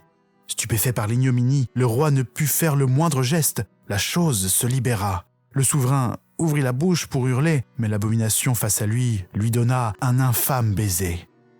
Par les lèvres entr'ouvertes, le monstre se faufila dans son corps, le corrompit, puis le tua. Lorsque les seigneurs, qui attendaient aux portes du jardin le retour de la reine, qu'on avait envoyé en dernier recours pour raisonner le roi, se résolurent à pénétrer dans le sanctuaire du monarque pour mettre un terme à ses folies, ils furent épouvantés. Il n'y avait là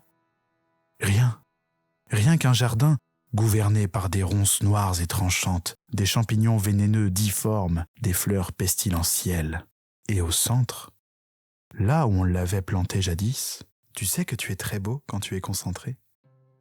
Je sursautais, faisant presque tomber le livre que je tenais dans les mains. Ophélie était devant moi, et je n'avais aucune idée du temps qu'elle avait passé à m'observer.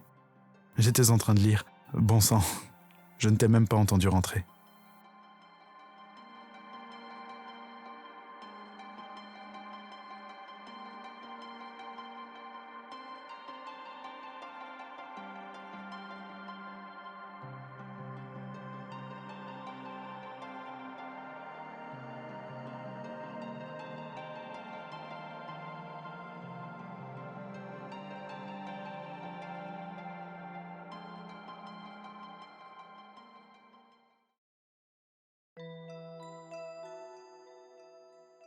Le chevalier et la marchande de soie.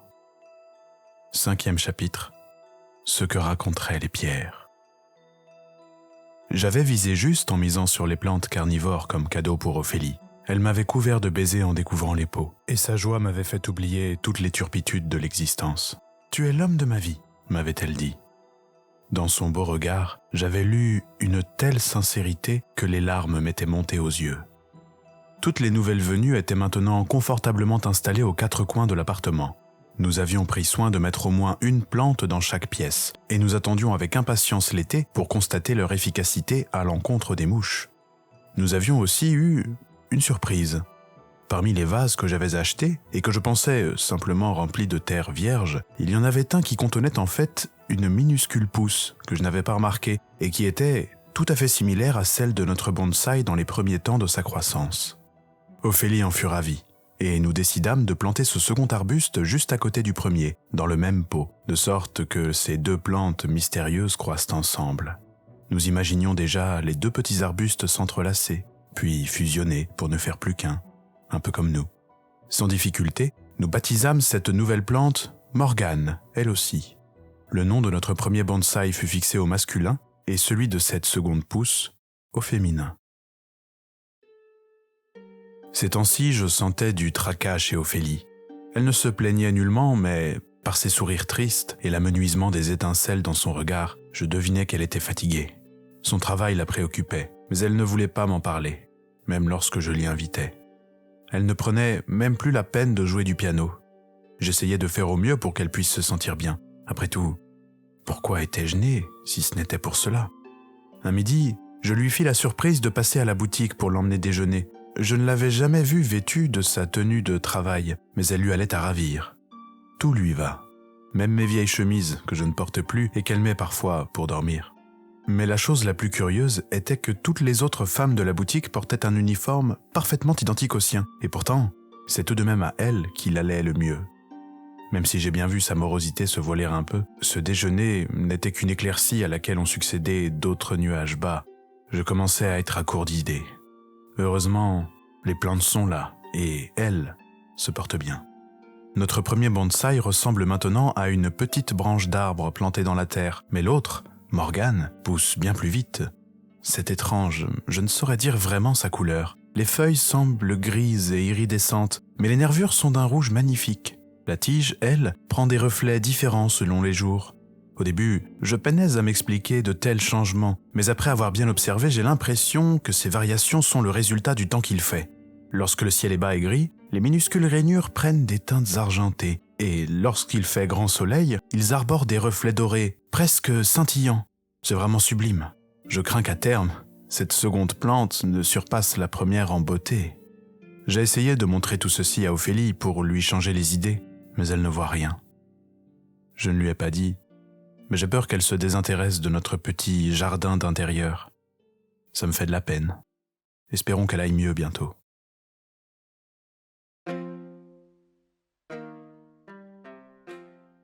Cet été, nous passâmes quelques jours chez les parents d'Ophélie, qui vivaient dans un village donnant sur la rivière. Ce fut une véritable bouffée d'air pour elle. Je me souviendrai toujours de la barque. Un jour particulièrement chaud et ensoleillé, nous avons emprunté celle de son père pour naviguer un peu, si on peut appeler ça ainsi, sur le cours d'eau. Le paysage était magnifique, mais il y avait encore plus beau. La voir, elle, voir ses yeux parcourir le rivage, se poser sur un détail qui la charmait ou l'amusait. Elle aimait voir les poissons frayés, puis disparaître subitement dans les eaux claires. Je revois son visage, à la fois excité, paniqué et ravi lorsqu'un oiseau venait se poser au bout de la rame et qu'il ne fallait ni bouger ni faire de bruit pour ne pas qu'il s'envole. Je me remémore sa petite et innocente déception quand, tôt ou tard, le volatile finissait par retourner à son élément. En apercevant des ruines au détour d'un méandre, nous imaginions ensemble quelle allure devait avoir le bâtiment du temps de sa splendeur. Je voyais des chapelles et des moulins à eau, là où elle reconnaissait les vestiges de tours d'où des archers intrépides avaient fait mouche et mis en déroute des bandits qui étaient venus pour mettre à sac les parages. Nous inventions communément les histoires des gens pour qui tous ces endroits avaient été importants. En déjeunant sous une vieille arche de pierre, dans une clairière non loin de la berge, nous nous sommes demandé quel personnage illustre avait bien pu passer un jour en dessous et pourquoi, maintenant, Elle se retrouvait ainsi, toute seule, perdue. Nous ne savions pas. Mais si un jour, quelqu'un venait à découvrir le moyen de faire parler les pierres, nous avons donné à cette antique arche solitaire l'occasion de raconter une histoire de plus. Au fil de nos discussions et des récits qui sortaient de nos têtes, nous remarquâmes que j'appréciais plutôt les histoires romantiques et heureuses, tandis qu'Ophélie raffolait de celles qui se terminaient mal. Ces histoires m'ont remis en tête la légende du roi et de sa plante maudite que j'avais lue l'autre jour dans un des vieux livres de l'horticulteur. Je l'ai raconté du mieux que j'ai pu à Ophélie et même elle, qui pourtant aime les histoires qui ne finissent pas bien, l'a trouvée particulièrement horrible. Dans l'après-midi, sur le chemin du retour, nous aperçûmes une petite maison rustique sur la berge. Ophélie imagina que, plus tard, nous habiterions dans une telle demeure. Elle se voyait broder au coin du feu, s'occuper des quelques animaux que nous aurions, ou cuisiner les légumes que je me chargerais de faire pousser. Car oui, dans ce délicieux futur, j'entretiendrais un potager assorti d'un beau jardin, où pousserait un tas de plantes. Oh d'ailleurs, j'espère que Morgane va bien. Il y a comme une drôle d'odeur ici, non ? Une drôle d'odeur ? Non, je ne sens rien de spécial. Mon ami se tassa dans le fauteuil en balayant le salon du regard. Je ne sais pas, ce sont peut-être les effluves de la rue qui remontent. Ah, mais les fenêtres sont pourtant fermées. J'appelai Ophélie. Dis-moi, sens-tu une odeur particulière ici ? Elle huma l'air avec une mimique. Ma foi, je dirais que non, pourquoi ? Oh, pour rien. Après un haussement d'épaules, elle proposa un café à notre invité qui accepta, puis repartit vers la cuisine. Je crois que tu as le nez détraqué, mon vieux.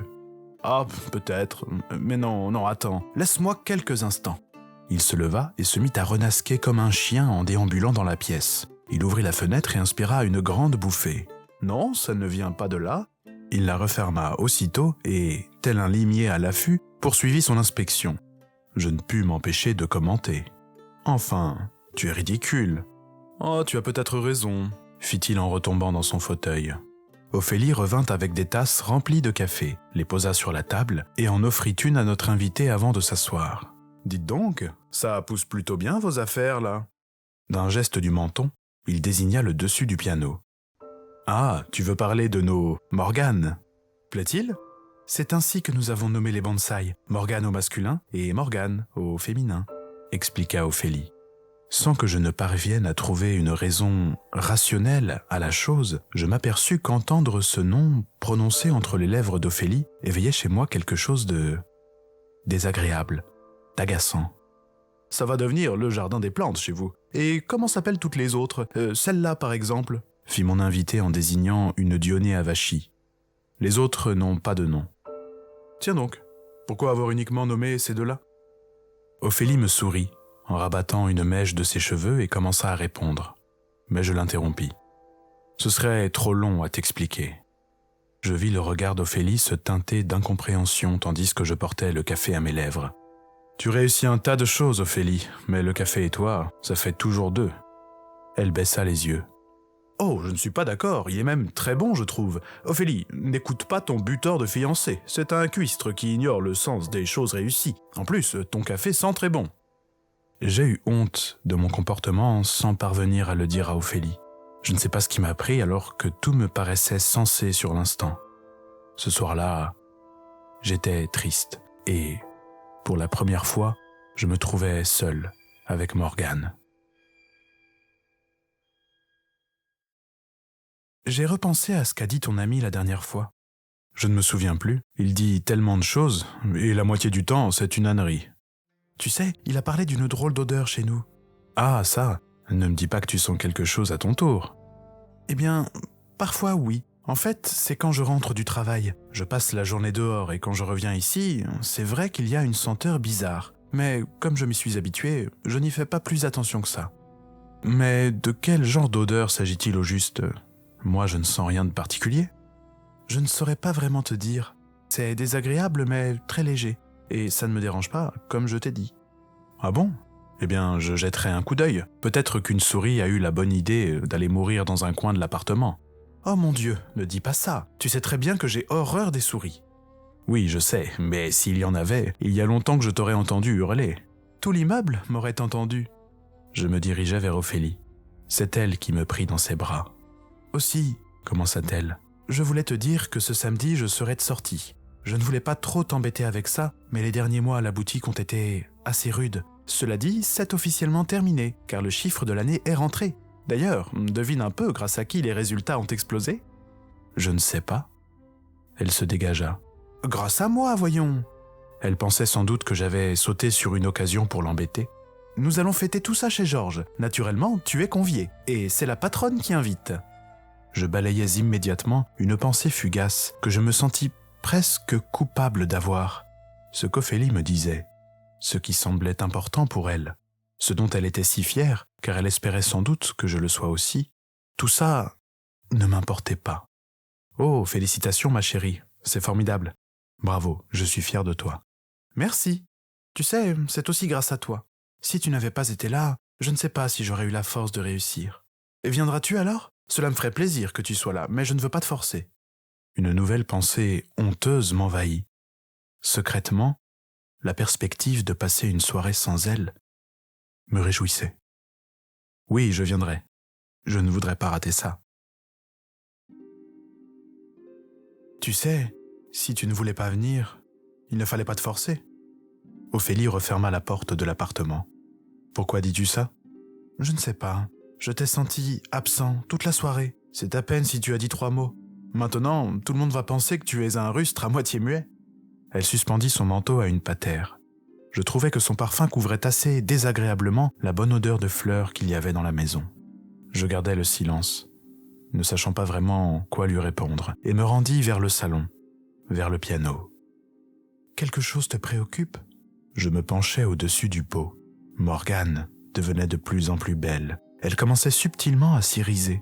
Ces derniers temps, elle a poussé à une vitesse phénoménale. J'ai arrêté de compter les feuilles, il y en a trop maintenant. La petite tige s'est solidifiée et épaissie pour former une branche élégante, d'où sortent à présent de charmants rameaux. J'attends avec impatience les premières fleurs. Je suis certain qu'elles seront merveilleuses. Je te parle ? Oui, excuse-moi. Je regardais... Tu regardais la plante, je sais. Ophélie s'approcha de moi et m'enlaça en m'orientant de façon à ce que nous soyons face à face. Je vois bien que tu es tracassé en ce moment. Et je te comprends parce que j'étais comme ça il y a peu à cause de mon travail. Je ne te demanderai pas de me dire ce qu'il y a. Mais sache que si tu veux m'en parler, je suis prête à t'écouter. Je détournai les yeux. J'avais l'impression qu'un nouveau bourgeon pourpre était apparu au sommet de la plante. C'est gentil, mais tout va bien, je t'assure. Tu sais que je te suivrai jusqu'au bout du monde ? Je sais. Je t'assure qu'il n'y a rien du tout. Si tu me le dis, je te crois. Veux-tu regarder Morgane avec moi ? Laquelle de Morgane ? La tienne ou la mienne ? Car j'ai l'impression que nos 2 bonsaïs font bande à part maintenant. Ce sont tous les 2 les nôtres. Regardons celui que tu veux. Voyons alors Morgane premier, le monsieur. Qu'il pousse bien. Heureusement que tu t'en es occupé. Moi, je n'avais pas vraiment le temps. Comme autrefois, nous observâmes ensemble ce petit arbuste. Mais nos regards se croisaient moins qu'avant. Le mien déviait vers l'autre Morgane. À un moment, Ophélie bâilla. « Bon, je vais me coucher. Tu me rejoins ? J'arrive dans 5 minutes. » Je ne sais pas combien de temps elle a attendu. Longtemps peut-être, sans doute. Je pensais qu'elle dormait, mais quelques minutes après être entrée dans le lit, je l'ai entendue pleurer. Elle le faisait très doucement, comme si elle me pensait endormie et ne voulait pas que son chagrin me réveille ou me trouble. J'ai tout de même arrosé Morgane avant de me coucher. La terre avait l'air un peu sèche.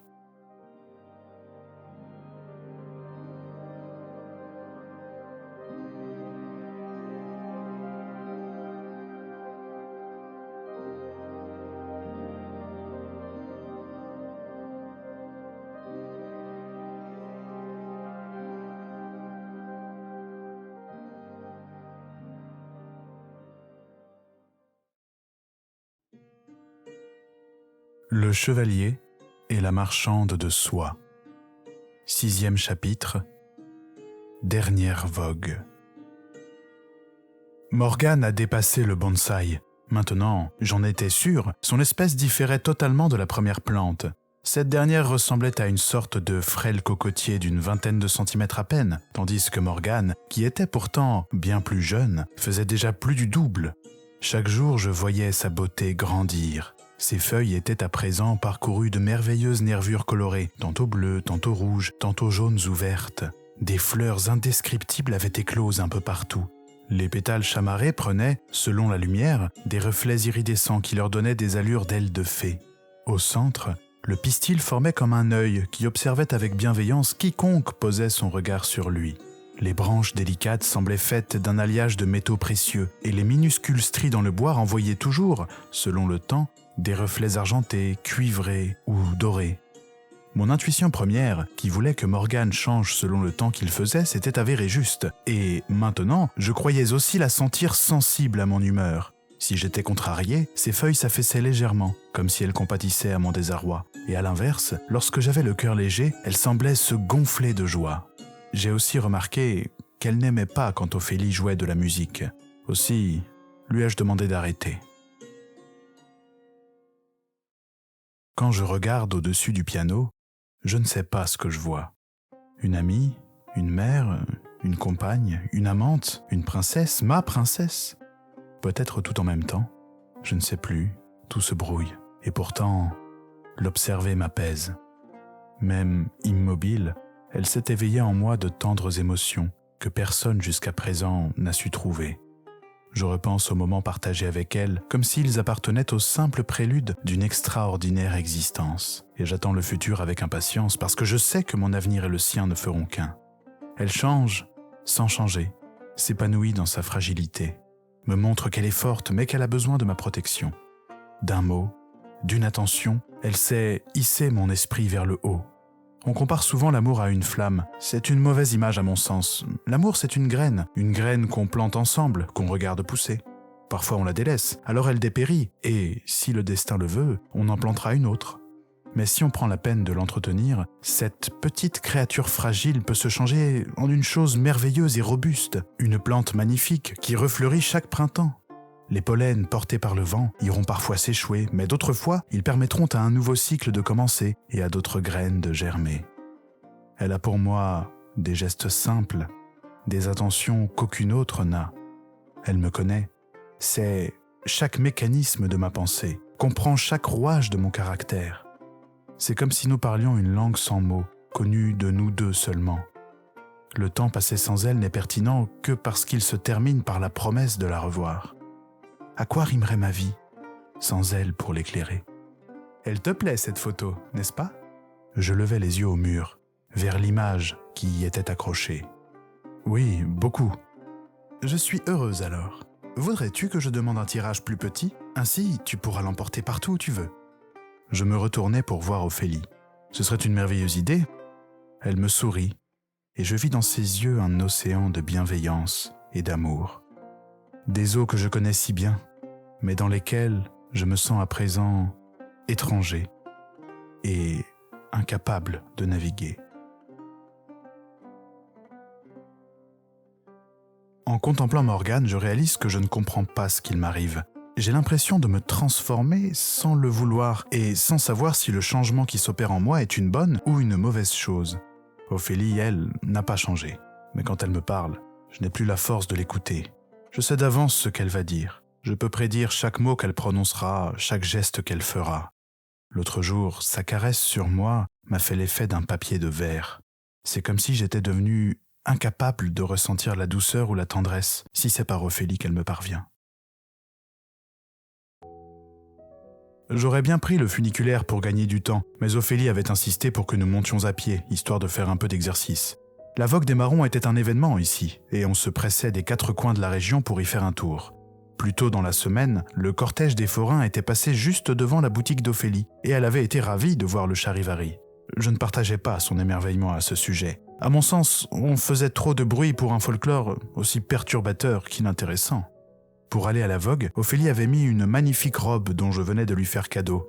Je pense que c'est pour me faire plaisir qu'elle a décidé de la porter, car lorsque je lui ai offert, j'ai bien senti que ce présent ne lui avait pas vraiment plu. Pourtant, si j'ai fait le choix de ce modèle, c'est justement parce qu'il avait des couleurs assez semblables à celles de Morgane. Comment était-il possible d'avoir quelque chose de plus beau? Pourquoi Ophélie n'avait-elle pas pu voir d'emblée que ce vêtement était si splendide? Enfin, je regrettais tout de même un peu mon choix en voyant Ophélie ainsi vêtue. Je trouvais que la robe ne lui allait pas correctement. C'est comme si elle essayait de ressembler à Morgane sans y parvenir, comme si elle voulait la tourner en ridicule en se déguisant en elle. La chose me contrariait. Je voyais Ophélie remonter les marches des pentes, essoufflée mais satisfaite de m'attendre à chaque nouveau palier. Je n'aimais pas qu'elle me prenne de haut. Une fois arrivés au sommet, sur la place où se tenait la fête, nous fîmes un petit tour. Bien sûr, nous prîmes des marrons. D'expérience, je savais précisément à quel marchand il fallait les acheter, car la filouterie va bon train à la vogue, et mieux vaut s'y connaître pour ne pas se retrouver avec un cornet à moitié rempli de châtaignes pourries. Je remarquais, avec assez d'indifférence, qu'en prétextant qu'elle n'avait pas faim, Ophélie, qui pourtant adorait les châtaignes, me permettait d'en manger plus. Nous fîmes quelques jeux d'adresse sans en gagner aucun. Je m'étonnais cependant, car chaque forain y allait de son compliment à Ophélie. Tous la trouvaient resplendissante et me questionnaient pour savoir si j'étais son frère, auquel cas ils demandaient sa main. Je n'ai su que penser. Aucun d'eux n'a jamais vu Morgane, et je suis sûr que c'est grâce à sa robe qu'Ophélie se fait autant remarquer. Si elle avait porté des vêtements à son goût, sa banalité l'aurait rendue invisible. Et dire que je délaisse Morgane pour une après-midi futile. Lorsque nous sommes partis de l'appartement pour nous rendre à la vogue, j'ai eu l'impression que Morgane pleurait. Ses feuilles étaient tombantes, et une étrange rosée goûtait de certaines d'entre elles. Je m'en veux de l'abandonner ainsi, elle qui ne m'abandonne jamais. Penser à elle me brise le cœur. Je rentrais tôt ce soir, mais Ophélie m'avait devancé. Le hasard avait fait que son service s'était terminé avant son heure habituelle. Accoudée sur la table du salon, elle semblait m'attendre. L'inquiétude lui allait mal. « Mais qu'est-ce qu'il se passe ?» ?»« Comment ça ?» Elle saisit un papier posé devant elle et l'agita. « Ton travail ! Mais qu'est-ce que tu as fait ? Pourquoi est-ce que tu ne m'as rien dit ? Il se serait passé combien de temps avant que je sois au courant ? » ?»« Mais je ne sais pas, écoute, j'avais envie de partir depuis longtemps, alors je suis parti, voilà tout, peu importe la date. » »« Tu aurais dû me parler de cette décision. Tu sais, je t'aurais soutenu. Pourquoi tu m'as caché ça ? Pourquoi es-tu si distant en ce moment ?» J'entendais sa voix se teinter de vibrations désagréables. « Je ne suis pas distante, t'en fais pas, quand bien même ce serait passager. Viens donc plutôt voir, regarde comme notre arbuste a grandi. Il donnera peut-être des fruits dès le printemps prochain. Je me demande quel goût ils auront. Maintenant, j'aurai nettement plus de temps pour m'en occuper. Oh, mais je n'en peux plus de ces maudites plantes, tu ne te préoccupes que de ça. Rappelle-toi ce qu'elles représentent pour nous. Nous, nos plantes ? Ce ne sont plus nos plantes, mais seulement les tiennes. Tu ne sembles vivre que pour ça. Au lieu de vénérer ces choses comme des fétiches, tu devrais plutôt revoir tes priorités. Si tu continues ainsi, elles ne symboliseront plus que des souvenirs. » Je ne lui répondis pas. « Est-ce qu'il y a une autre femme ?»« Une autre femme ? Où ça ? Ne me prends pas pour une idiote. Est-ce que tu as une autre femme que moi dans ta vie en ce moment ?»« Mais non, où vas-tu chercher ça ? Tu sais très bien que jamais je n'irai... »« Non, je ne sais rien. Bon sang, parle-moi, dis quelque chose. Tu n'es plus le même. C'est comme si tu t'en allais sans t'en rendre compte. Tu changes tellement. J'ai l'impression que tu pars sans même savoir où tu vas. Tu t'éloignes et je suis impuissante. Tu n'imagines pas à quel point ça m'inquiète et ça me rend malheureuse. » « Ophélie, écoute, je ne sais pas quoi te dire. Je suis désolé pour cette affaire de démission. C'est vrai, tu as raison, j'aurais dû te prévenir. » « Pourquoi ne l'as-tu pas fait ? Avais-tu peur de ma réaction ? Pensais-tu que j'allais essayer de te faire changer d'avis ? Je te l'ai dit, je pourrais te suivre jusqu'au bout du monde. Je t'aime tellement. Je pourrais tout faire pour toi. Si tu deviens fou, je veux devenir folle avec toi. C'est simple. S'il te plaît, parle-moi. Dis-moi quelque chose. Explique-moi. Emporte-moi là où tu vas. Que dire ? Je ne sais pas si j'ai envie de lui parler. Mes pensées sont tournées vers autre chose. Je ne sais pas quoi faire pour t'aider. Je pense que je vais peut-être prendre un peu de recul. Je vais m'arranger pour voir si des amis ne peuvent pas m'héberger quelque temps. Peut-être as-tu simplement besoin d'être seul ? Qu'est-ce que tu en penses ? Oui, c'est peut-être une bonne solution. Ne t'en fais pas, je prendrai soin de Morgane en ton absence. Ophélie était triste à cause de moi. Mais je ne comprenais pas. Je voyais son malheur, mais où était le mien ? Pourquoi avais-je l'impression que ce désespoir me transformait en golem ? Était-ce parce que, dans les tréfonds de mon âme, je me sentais indiciblement heureux que je ne pouvais trouver de place pour le chagrin ? Était-ce parce que, dans mes yeux et mon cœur, Ophélie n'était plus la même ? Elle n'a pas dit un mot en préparant ses affaires. En la voyant, je n'arrivais pas à trouver l'affliction, tout simplement parce que je ne la cherchais pas et que je n'avais rien fait pour la provoquer. À vrai dire, j'étais plutôt soulagé et content parce que ce n'était pas la solitude qui m'attendait. Morgane serait avec moi. Les bras encombrés de sacs et de valises, Ophélie se tenait dans l'embrasure de la porte. « M'aimes-tu encore, au moins ?» Au fond de moi, je connaissais la réponse, mais lui dire n'aurait pas été utile. Elle a refermé la porte sans une parole, mais une fois le battant clos, j'ai entendu qu'elle pleurait derrière. Je suis retourné m'occuper. Il y a tant à faire ici.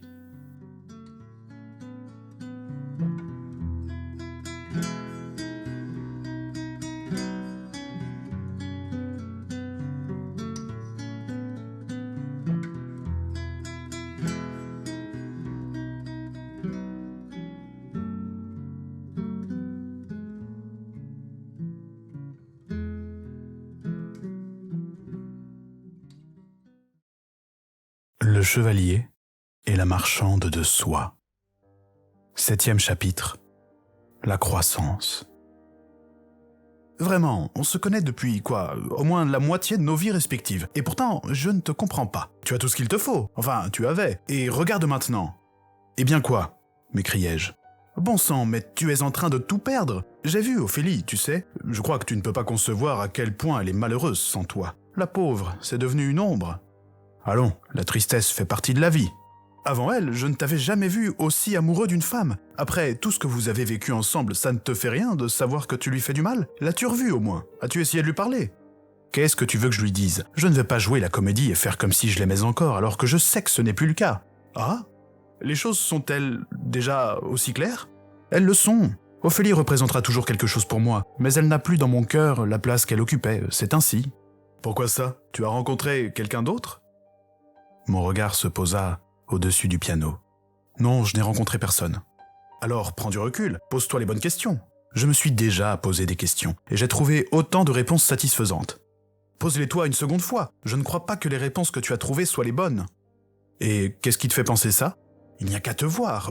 Que fais-tu de ton temps ? Rien, tu es devenu invisible, et tu ne prends même pas la peine d'entretenir correctement ton logis. Je te demande pardon ? Je prends extrêmement soin de tout. Tu sais que je ne suis pas homme à tolérer la négligence. Eh bien, j'ignore si tu as perdu l'essence, mais mon pauvre ami, c'est une infection chez toi. Même la gardienne m'a demandé de t'en toucher de beau parce que l'odeur se répand dans la cage d'escalier. Lentement, par le nez, je pris une grande inspiration. Je sentis une odeur forte et subtile, une senteur qui semblait être la synthèse de toutes celles qui avaient marqué ma vie. L'odeur des madeleines sortant du four que me préparait ma grand-mère, le parfum des boissons chaudes et épicées qu'on boit au temps des fêtes. Je sentis des notes iodées, les mêmes qui m'avaient saisi le premier jour où je me suis retrouvé face à la mer. Il y avait aussi une vague odeur de tabac, celui que fumait mon père, et je devinais, dans ce florilège, la note très légère du parfum d'Ophélie qui s'intégrait parfaitement.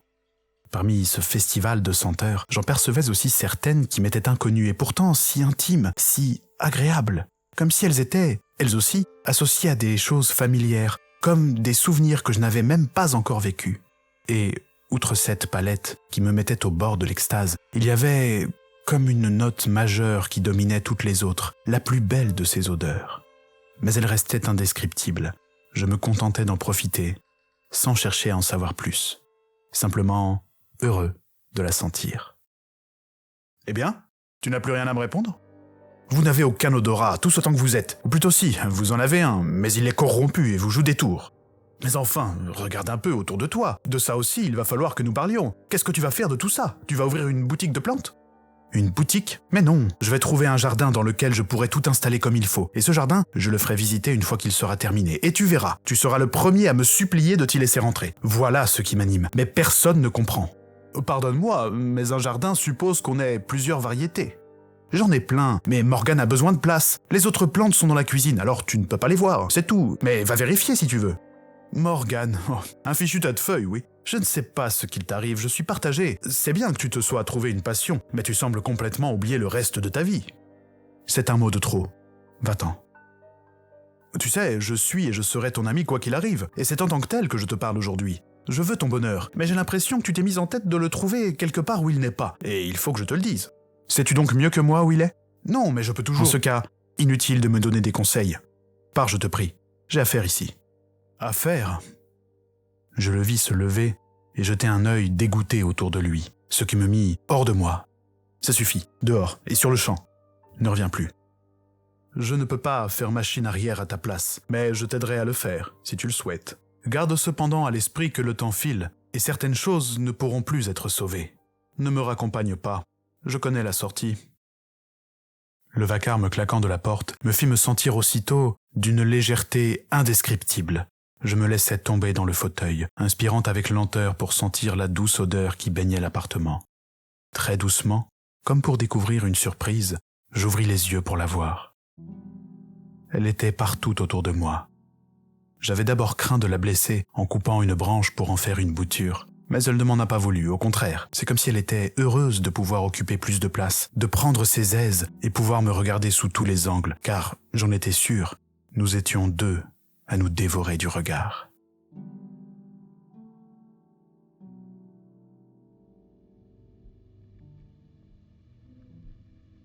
J'ai reçu aujourd'hui une lettre d'Ophélie. Si j'avais su qu'elle était capable de tomber si bas, je ne l'aurais jamais aimée. Au début, je pensais lui répondre de me laisser tranquille une bonne fois pour toutes, mais je me suis ravisé.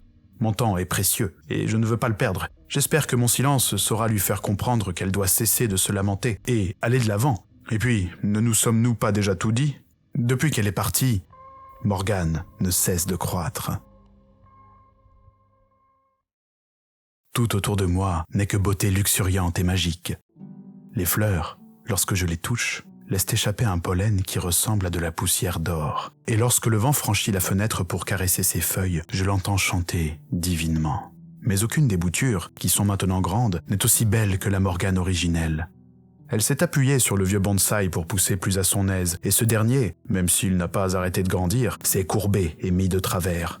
Sur la branche qu'il soutient, un fruit a poussé et grandit de jour en jour. Parfois, j'ai l'impression de voir un visage dans certaines feuilles, celui d'une femme, une femme merveilleuse, bien plus belle que toutes celles que j'ai pu rencontrer. Mais ce qui est curieux, c'est que peu importe la feuille que je regarde, ce sont toujours les mêmes traits que je vois. Elle doit continuer de grandir. J'y verrai mieux. Elle est là, devant moi, et je suis son esclave joyeux, ravi de me soumettre aux délices de son parfum, à être le seul à pouvoir admirer la magnificence de ses pétales, de ses tiges, de ses feuilles. Chaque jour, elle me récompensait d'un espoir indicible, celui de grandir toujours en beauté et de m'offrir quotidiennement un éternel remède au malheur. Ses fleurs jamais ne flétrissent, son parfum jamais ne s'estompe. Je m'étonnais de chacune de ses feuilles et je continue de m'en étonner. Avec délice, je m'aperçois que ce merveilleux dédale de nervures colorées me devient familier, tout en m'offrant à chaque instant de surprenantes et fabuleuses découvertes. Je sais, de par la couleur des stries, quelle était son humeur lorsque la feuille a poussé. Chacune de ces fleurs est comme un baiser qu'elle m'adresse. Je sens, lorsque je passe mes doigts le long d'elle, la caresse soyeuse de sa matière. Je l'aime. Mais surtout, j'ai l'impression de l'avoir toujours aimée sans le savoir, bien avant même le jour de sa naissance. Je sens dans le fruit qui mûrit qu'elle me prépare une surprise, la plus belle des surprises. Elle va venir. Elle me parle, non pas avec des mots, mais avec des odeurs. Elle m'enivre et me fait deviner tous ses désirs en inondant l'appartement sous des effluves aphrodisiaques. Et si l'amour avait véritablement une odeur ? J'en doutais avant, mais j'en suis maintenant pleinement convaincu. Tout comme il a une forme indescriptible et que pourtant, mes yeux ont le privilège de voir grandir chaque jour. Elle approche. Je suis si excité de savoir que je vais la rencontrer. J'ai cru voir un fantôme aujourd'hui, sous les branches de Morgane, un piano dissimulé derrière les feuilles. Je n'ai pas souvenir d'en avoir déjà joué, et j'ai remarqué qu'il ne faisait aucun son. Je pense que Morgane a dû étendre ses racines jusqu'aux cordes de l'instrument et s'en saisir. De toute façon, aucune musique ne pourrait égaler la beauté de sa voix. Elle sera bientôt prête à être cueillie. Ce jour sera le plus beau de mon existence. Quand je dors, elle apparaît parfois, éthérée dans les rêves. Malgré mes efforts inconscients, son visage devient plus flou, le son de sa voix plus sourd, et la carte que j'avais réalisée disparaît nuit après nuit. Le tracé des chemins se brouille. Je ne sais plus le nom de ces rivières, et les montagnes disparaissent dans une brume angoissante. Ce n'est plus elle que je vois, mais un souvenir qui s'estompe. Je me réveille alors, tout tremblant, et en ouvrant les yeux, j'ai peur. Je me réfugie dans les bras de la chimère, pour ne plus entendre les fantômes des vieilles pierres qui m'appellent. C'est aujourd'hui, le jour est arrivé, mais je ne comprends pas. Je ne comprends plus. Toutes les deux, je les vois telles qu'elles sont réellement. Je suis si malheureux. Je ne veux plus être là. Ai-je même voulu y être un jour? Je veux partir pour la retrouver, voyager avec elle dans ce temps où le monde n'existait plus. Un à un, j'arrache des 5 sens de ma mémoire des souvenirs pour combler enfin toutes les plaies par lesquelles mon âme s'échappe depuis si longtemps. Mais il est trop tard, je crois. Elle s'est enfuie. Je l'ai laissée partir. Je ne ressentais que par elle. Je n'existais réellement que dans ses yeux. Et maintenant, je suis l'invisible prisonnier d'une cage que j'ai moi-même conçue et dont je ne peux plus sortir. Je n'ai plus rien, à part les souvenirs de l'immense carte que j'ai laissée s'estomper, celle d'un pays merveilleux, mon pays, que je connaissais par cœur et qui m'est à présent étranger. Je crois voir devant moi des vagues qui s'échouent. Chacune d'elles me montre des moments révolus qui me rappellent que j'ai un jour existé. Le ressac devient plus flou, plus distant, plus faible, puis il s'arrête. J'ignore si je dois maudire le premier jour du déclin ou si je dois le bénir, car sans lui, je n'aurais jamais compris tout ce que j'ai vécu. Excusez-moi, mademoiselle, mais j'ai l'impression de vous avoir déjà vu. C'est fort possible. Je travaille passage de Largue, et la mercerie est souvent pleine. Ah, mais oui, c'est vous qui êtes au rayon de la soie. Tout à fait. Ah, c'est donc là-bas que je vous ai croisé alors. J'y accompagne souvent ma femme, voilà qui explique tout. En effet. Mais veuillez m'excuser, nous ne sommes pas ici pour ça. J'imagine que vous savez pourquoi vous êtes là, mes collègues vous ont prévenu. La jeune femme baissa la tête, et son visage se crispa sous le coup d'une intense tristesse. Je suis vraiment navré, mademoiselle. Vous n'y êtes pour rien, articula-t-elle entre deux sanglots en tentant de reprendre ses esprits. Je vais devoir prendre en note certaines informations que vous me donnerez, car une enquête est en cours. On ne comprend pas vraiment ce qu'il s'est passé, pour être franc. Votre compagnon ne vivait pas... Ce n'était plus mon compagnon depuis un certain temps, interrompit-elle. Oui, je vous demande pardon. D'après les voisins, il vivait en ermite. On sait seulement, par la gardienne, qu'il sortait faire de menues courses de temps à autre. Mais vous aviez peut-être des nouvelles, vous? Non. Et vous étiez au courant de son petit élevage? Son élevage? Oh, j'ignore si le terme convient, mais l'appartement était une véritable serre, et je dois vous le dire, une serre assez singulière. Il y avait des ronces partout, et c'était envahi par une grosse plante ignoble, le genre de monstre avec lequel on menacerait volontiers un enfant pour qu'il termine sa soupe. Moi-même, je n'avais jamais vu ça avant. Et l'odeur, j'ai connu des scènes de crime qui sentaient meilleures. Saviez-vous qu'il y avait une telle chose là-dedans? Nous avions semé une graine ensemble, il y a longtemps. Je pense que ça a éveillé chez lui une passion pour les plantes. Il avait commencé à en prendre quelques autres, mais aucune n'avait l'allure de celle que vous venez de décrire, du moins pas lorsque je suis parti. Elles étaient toutes normales, si j'ose dire, hormis une que j'ai toujours trouvée assez laide, mais je n'ai jamais osé lui dire, ça avait l'air d'être sa préférée. L'agent nota, en répétant quelques mots. La jeune femme, la voix tordue par le chagrin, parvint à formuler une question. « Savez-vous comment il est parti? Qu'est-ce qui l'a tué ?» C'est difficile à savoir, je n'ai pas eu le rapport du légiste, mais on pense qu'il s'est laissé mourir. C'est le plus probable, en tout cas. L'appartement était vraiment impraticable. Il y avait des branches épineuses partout, il était impossible d'y circuler. Toutes les pièces étaient inaccessibles. Nous avons dû faire appel à des jardiniers pour dégager une voie jusqu'à lui. La jeune femme se recroquevilla sur elle-même et laissa échapper un cri de chagrin. Elle fouilla nerveusement son sac et en sortit un mouchoir brodé avec lequel elle essuya ses larmes. Et comment était-il quand vous l'avez trouvé? Il était dans le salon, assis dans un fauteuil en face du piano, le regard fixé juste au-dessus. Bizarrement, il ne portait pas de traces de griffures récentes, et dans ses bras, tout serré contre lui, il y avait ceci.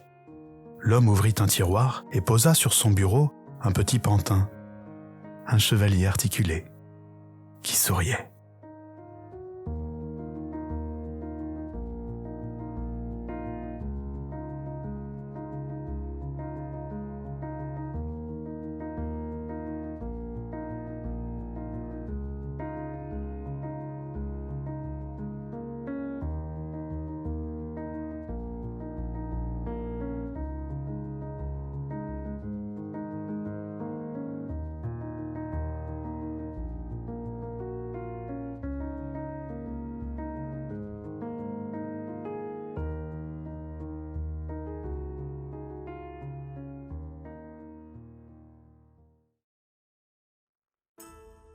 Merci à tous d'avoir pris le temps d'écouter cette histoire du chevalier et de la marchande de soie, qui je l'espère vous a plu. Avant de vous quitter, je tiens à remercier bien sincèrement les tipeurs, sans qui l'écriture et la réalisation n'auraient pas pu être possibles. C'est grâce à vous et à l'indépendance que vous m'apportez que je peux me permettre ce genre de projet. Si ça vous a plu et que vous pouvez vous le permettre, n'hésitez pas à aller participer sur le Tipeee pour que je puisse continuer l'aventure sereinement. Le lien est en description. Et n'oubliez pas de partager l'histoire autour de vous si elle vous a plu, que ce soit de vive voix ou sur vos réseaux. À bientôt pour de nouvelles histoires.